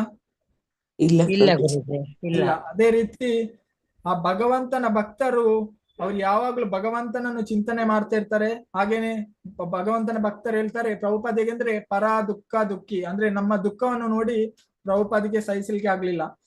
ನೋಡಿ, ಅವ್ರು ವಿದೇಶಕ್ಕೆ ಹೋದ್ರೆ ಅಲ್ಲಿ ಅನ್ಕೊಳ್ತಾರೆ ಅಂದ್ರೆ ಎಷ್ಟು ಜನರು ಕಷ್ಟದಲ್ಲಿದ್ದಾರೆ, ಹೇಗಾದ್ರೂ ಇವರನ್ನು ವಿಮೋಚನೆಯನ್ನು ಮಾಡ್ಬೇಕಂತ. ಆದ್ರೆ ನಾವು ವಿದೇಶಕ್ಕೆ ಹೋದ್ರೆ ಅನ್ಕೊಳ್ತಿದ್ವಿ ಒಂದು ಒಳ್ಳೆ ಫ್ಲಾಟ್ ತಗೊಳ್ಬೇಕು, ಇಲ್ಲದಿದ್ರೆ ಒಂದು ಒಳ್ಳೆ ಅವರ ಗಾಡಿ ಏನಾದ್ರು ತಗೊಂಡು ನಾವು ಅಲ್ಲೇ ಸೆಟ್ಲ್ ಆಗ್ಬಿಡ್ತಿದ್ವಿ. ನಾವು ಪ್ರಚಾರಕ್ಕಂತ ಹೋಗ್ತೇವೆ, ಆದ್ರೆ ಅಲ್ಲಿ ಸಿಕ್ಕಿ ಬೀಳುವಂತ ಸಾಧ್ಯತೆ ಇದೆ. ಯಾಕಂದ್ರೆ ನಮ್ಮ ಮನಸ್ಸಲ್ಲಿ ಏನು ತುಂಬಾ ಜನರಿಗೆ ಏನು ಜಾಗವನ್ನು ಕೊಟ್ಟಿದ್ದಾರೆ, ಆದ್ರೆ ಶುದ್ಧ ಭಕ್ತರು ಖಾಲಿ ಏನು ಅವರು ಕೃಷ್ಣನಿಗೆ ಜಾಗವನ್ನು ಕೊಟ್ಟಿದ್ದಾರೆ. ಹಾಗೇನೆ ಈಗ ನೋಡಿ, ನಮ್ಮ ಹತ್ರ ತುಂಬಾ ಜನ ಇದ್ದಾರೆ ಅಂತ ಅನ್ಕೊಳ್ಳಿ, ಆ ಭಕ್ತರು ಸಹ ಇದ್ದಾರೆ, ಹಾಗೇನೆ ತುಂಬಾ ಜನ ಫ್ರೆಂಡ್ಸ್ ಇದ್ದಾರೆ ಅಂತ ಅನ್ಕೊಳ್ಳಿ. ಆಗ ನಾವು ಎಲ್ಲರ ಮಾತನ್ನು ಕೇಳ್ತಾರೆ. ನಮ್ಗೆ ಒಬ್ಬ ಒಬ್ಬ ಭಕ್ತ ಅಂದ್ರೆ ಸಾಧು ಇದ್ದಾನೆ ಅಂತ ಅನ್ಕೊಳ್ಳಿ. ಆಗ ನಾವು ಯಾರ ಮಾತನ್ನು ಕೇಳ್ತೇವೆ? ಈಗ ಒಬ್ಬ ಭಕ್ತನು ಖಾಲಿ ಸಾಧು ಇದ್ದಾನೆ, ಆ ಖಾಲಿ ಅವನ ಮಾತನ್ನು ಕೇಳಲಿಕ್ಕೆ ಹಾಗೆ ಇನ್ನೊಬ್ಬನಿಗೆ ತುಂಬಾ ಜನ ಇದ್ದಾನೆ, ಅವನು ಏನಾಗ್ತಾನೆ, ಅವನು ಗೊಂದಲದಲ್ಲಿ ಸಿಲುಕು ಬೀಳ್ತಾನೆ, ಯಾವ್ದು ಅಂತ. ಆದ್ರೆ ಪ್ರತಿಯೊಬ್ಬ ಭಕ್ತನೇನು ಆ ಪ್ರಭುಪಾದರನ್ನು ಪ್ರಭುಪಾದರ ಪುಸ್ತಕವನ್ನು ಪ್ರತಿದಿನ ಓದ್ಬೇಕಂತ ಹೇಳ್ತಾರೆ. Leader should read always. ಅಂದ್ರೆ ಲೀಡರ್ ಆದವನು ಯಾರೇ ಆಗ್ಲಿ, ನಾವೆಲ್ಲ ಅಂದ್ರೆ ಭಗವಂತನ ಪ್ರಚಾರವನ್ನು ಮಾಡ್ತಿದ್ದೇವೆ, ಪ್ರತಿಯೊಬ್ಬರು ಸಹ ದಿನನಿತ್ಯ ಪ್ರಭುಪಾದರೇನು ಬುಕ್ಕನ್ನು ಗ್ರಂಥವನ್ನು ನಾವೇನು ಓದ್ಬೇಕು. ಹಾಗೇನೆ ಪ್ರತಿನಿತ್ಯ ನಾವೇನು ನಮ್ಮ ಸಾಧನೆಯನ್ನು ಸರಿಯಾಗಿ ಮಾಡ್ಬೇಕು. ಈ ಪ್ರಚಾರ ಮಾಡುವುದು ನಮ್ಗೆ ಯಾರೇ ದೇಕೋ ತಾರೇಗೋ ಕೃಷ್ಣ ಉಪದೇಶ, ಅದು ನಮ್ಗೆ ಈಗ ಸಿಕ್ಕಿದೆ, ಇನ್ನು ಸಿಗುವುದು ಸಾಧ್ಯತೆ ಇಲ್ಲ. ಯಾಕಂದ್ರೆ ಭಗವಂತನ ನಾವು ಧಾಮಕ್ಕೆ ಹೋಗ್ತೇವೆ, ಅಲ್ಲಿ ಯಾರಿಗೆ ಅಂತ ಪ್ರಚಾರ ಮಾಡ್ತೀರಿ ನೀವು? ಅಲ್ಲಿ ಪ್ರಚಾರ ಮಾಡ್ಲಿಕ್ಕೆ ಆಗುತ್ತೆ ಭಗವಂತನ ಧಾಮದಲ್ಲಿ? ಇಲ್ಲ ಗುರುಜಿ. ಯಾಕೆ? ಅಲ್ಲಿ ಎಲ್ಲರೂ ಭಕ್ತರೇ ಇದ್ದಾರೆ. ಈ ಮಹಾರಾಜರು ಹೇಳ್ತಾರೆ, ನಮ್ಗೆ ಪ್ರಚಾರ ಮಾಡುವ ಅವಕಾಶ ಎಲ್ಲಿ ಸಿಗುತ್ತೆ? ಇಲ್ಲಿ ಮಾತ್ರ ಸಿಗುತ್ತೆ. ಅಲ್ಲಿ ನಾವು ಏನ್ ಮಾಡ್ಬೇಕು? ಸೇವೆ ಮಾಡ್ಬೇಕು. ಮತ್ತೆ ಖಾಲಿ ನಾವು ಖಾಲಿ ಪ್ರಚಾರವನ್ನೇ ಮಾಡಬಾರ್ದು. ಯಾಕಂದ್ರೆ ನಾವು ಮೊದ್ಲೇನು ಸೇವೆಯನ್ನು ಸಹ ಮಾಡ್ಬೇಕು, ಆಗ ನಾವು ಪ್ರಚಾರ ಮಾಡ್ಬೇಕು. ಅದಕ್ಕೆ ಹೇಳ್ತಾರೆ ವಿಚಾರ, ಆಚಾರ, ಪ್ರಚಾರ. ನಾವು ನೋಡಿದ್ವಿ, ಎಲ್ಲ ನಾವು ಮಾಡ್ಬೇಕು. ಖಾಲಿ ನಾನು ಪ್ರಚಾರ ಮಾಡ್ತೇನೆ ಅಂದ್ರೆ ಅದು ಯಾವುದೇ ಆದಂತ ಪರಿಣಾಮ ಬೀಳಲ್ಲ. ಯಾಕಂದ್ರೆ ನಾವು ಭಗವಂತನ ಧಾಮಕ್ಕೆ ಹೋಗ್ಲಿಕ್ಕೆ ಸಾಧ್ಯ ಇಲ್ಲ. ಕೃಷ್ಣ ಬಂದು ನಿಂತ್ಕೊಳ್ತಾರೆ, ಆಗ ನಾವೇನು ಅವರಿಗೆ ಪ್ರಚಾರವನ್ನು ಮಾಡ್ತೇವ? ಏನು ಮಾಡ್ಬೇಕಾಗ? ಸೇವೆ ಮಾಡ್ಬೇಕು. ಅಲ್ಲ ಅಂದ್ರೆ ಕೃಷ್ಣನಿಗೆ ಪ್ರಚಾರ ಮಾಡಿಬಿಡ್ತೇವೆ ನಾವು. ಮತ್ತೆ ಕೃಷ್ಣ ಬಂದು ನಿಂತ್ಕೊಳ್ಳೋ ತಕ್ಷಣ ನಾವೇನ್ ಮಾಡ್ಬೇಕಲ್ಲಿ? ಸೇವೆ ಮಾಡ್ಲಿಕ್ಕೆ ನಮಗೆ ಸೇವೆ ಮಾಡ್ಬೇಕು. ಸೇವೆ ಮಾಡುದನ್ನು ನಾವು ಕಲ್ತ್ಕೊಳ್ಬೇಕು. ಅಂದ್ರೆ ಸೇವೆ ಅಂದ್ರೆ ಎಲ್ಲರಿಗೂ ಇದು, ಎಲ್ಲಾದ್ರೂ ಪಾತ್ರ ತೊಳೆಯುವುದಂದ್ರೆ ನಮ್ಗೇನು ಒಂಥರ ಆಗುತ್ತೆ. ಇಲ್ಲಾಂದ್ರೆ ಕೃಷ್ಣ ಎದುರು ಬಂದು ನಾವು ಎಷ್ಟೋ ಅಲ್ತೇವೆ, ತುಂಬಾ ಜನ ನೋಡ್ತೇವೆ. ಅಂದ್ರೆ ಇಲ್ಲಿ ಬರ್ತಾರೆ ಅಂದ್ರೆ ಅಲ್ತಾರೆ ದೇವರ ಎದುರು. ಅದೇ ಕಿಚನ್ಗೆ ಹೋಗಿ ಪಾತ್ರ ತೊಳೆಯಿರ ಅಂದ್ರೆ ಏನ್ ಹೇಳ್ತಾರೆ? ಇಲ್ಲ ಹೇಳ್ತಾರೆ. ಟೈಮ್ ಇಲ್ಲ ಹೇಳ್ತಾರೆ. ಟೈಮ್ ಇಲ್ಲ ಅಂತಾರೆ. ಅದು ಪ್ರೀತಿಯಾ? ಇಲ್ಲ. ನೋಡಿ, ನಿಮ್ಮ ಮಗ್ಮ ಇಲ್ಲ, ನೀನು ಹೋಗಿ ಕಿಚನ್ ಅಲ್ಲಿ ಸ್ವಲ್ಪ ಪಾತ್ರೆ ತೊಳೆ ಅಂತ ಅವ್ರು ಹೇಳ್ತಾರೆ. ಐ ಲವ್ ಯು ಅಮ್ಮ, ಐ ಲವ್ ಯು ಅಪ್ಪ, ನಾನು ನಿಮ್ಮನ್ನು ತುಂಬಾ ಪ್ರೀತಿ ಮಾಡ್ತಾರೆ, ಆದ್ರೆ ಸೇವೆ ಮಾಡುದಿಲ್ಲ. ಆಗ ನಿಮ್ಗೆ ಏನು ಗೊತ್ತಾಗುತ್ತೆ? ಅವ್ರು ನಿಜವಾಗಿ ಪ್ರೀತಿ ಮಾಡ್ತಿದ್ರ ಇಲ್ಲ ನಾಟಕ ಮಾಡ್ತಿದ್ದಾರ? ನಾಟಕ ಮಾಡ್ತಿದ್ದಾರೆ. ಅದೇ ತರ ನಾವು ಸೇನು ನಾಟಕ ಮಾಡಿದ್ರೇನು ಅದೇನು ಯಾವುದೇ ಆದಂತ ಪ್ರಯೋಜನ ಆಗುದಿಲ್ಲ. ಅದಕ್ಕೋಸ್ಕರ ನಾವು ಆ ಸೇವೆಯನ್ನು ಮಾಡುವುದು ಮೊದಲು ನಾವೇನು ಕಲ್ತ್ಕೊಳ್ಬೇಕು. ಆಗ ನಾವೇನು ಆ ಭಗವಂತನ ಪ್ರೀತಿ ಪಾತ್ರರಾಗ್ಲಿಕ್ಕೆ ಸಾಧ್ಯ ಆಗುತ್ತೆ. ಓಕೆ, ಹರೇ ಕೃಷ್ಣ. ಯಾರಿಗಾದ್ರೂ ಏನಾದ್ರು ಪ್ರಶ್ನೆ ಇದ್ರೆ ಕೇಳ್ಬೋದು. ಹರೇ ಕೃಷ್ಣ.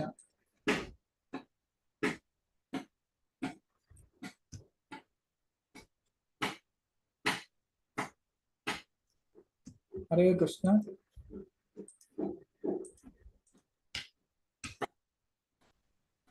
ಹರೇ ಕೃಷ್ಣ.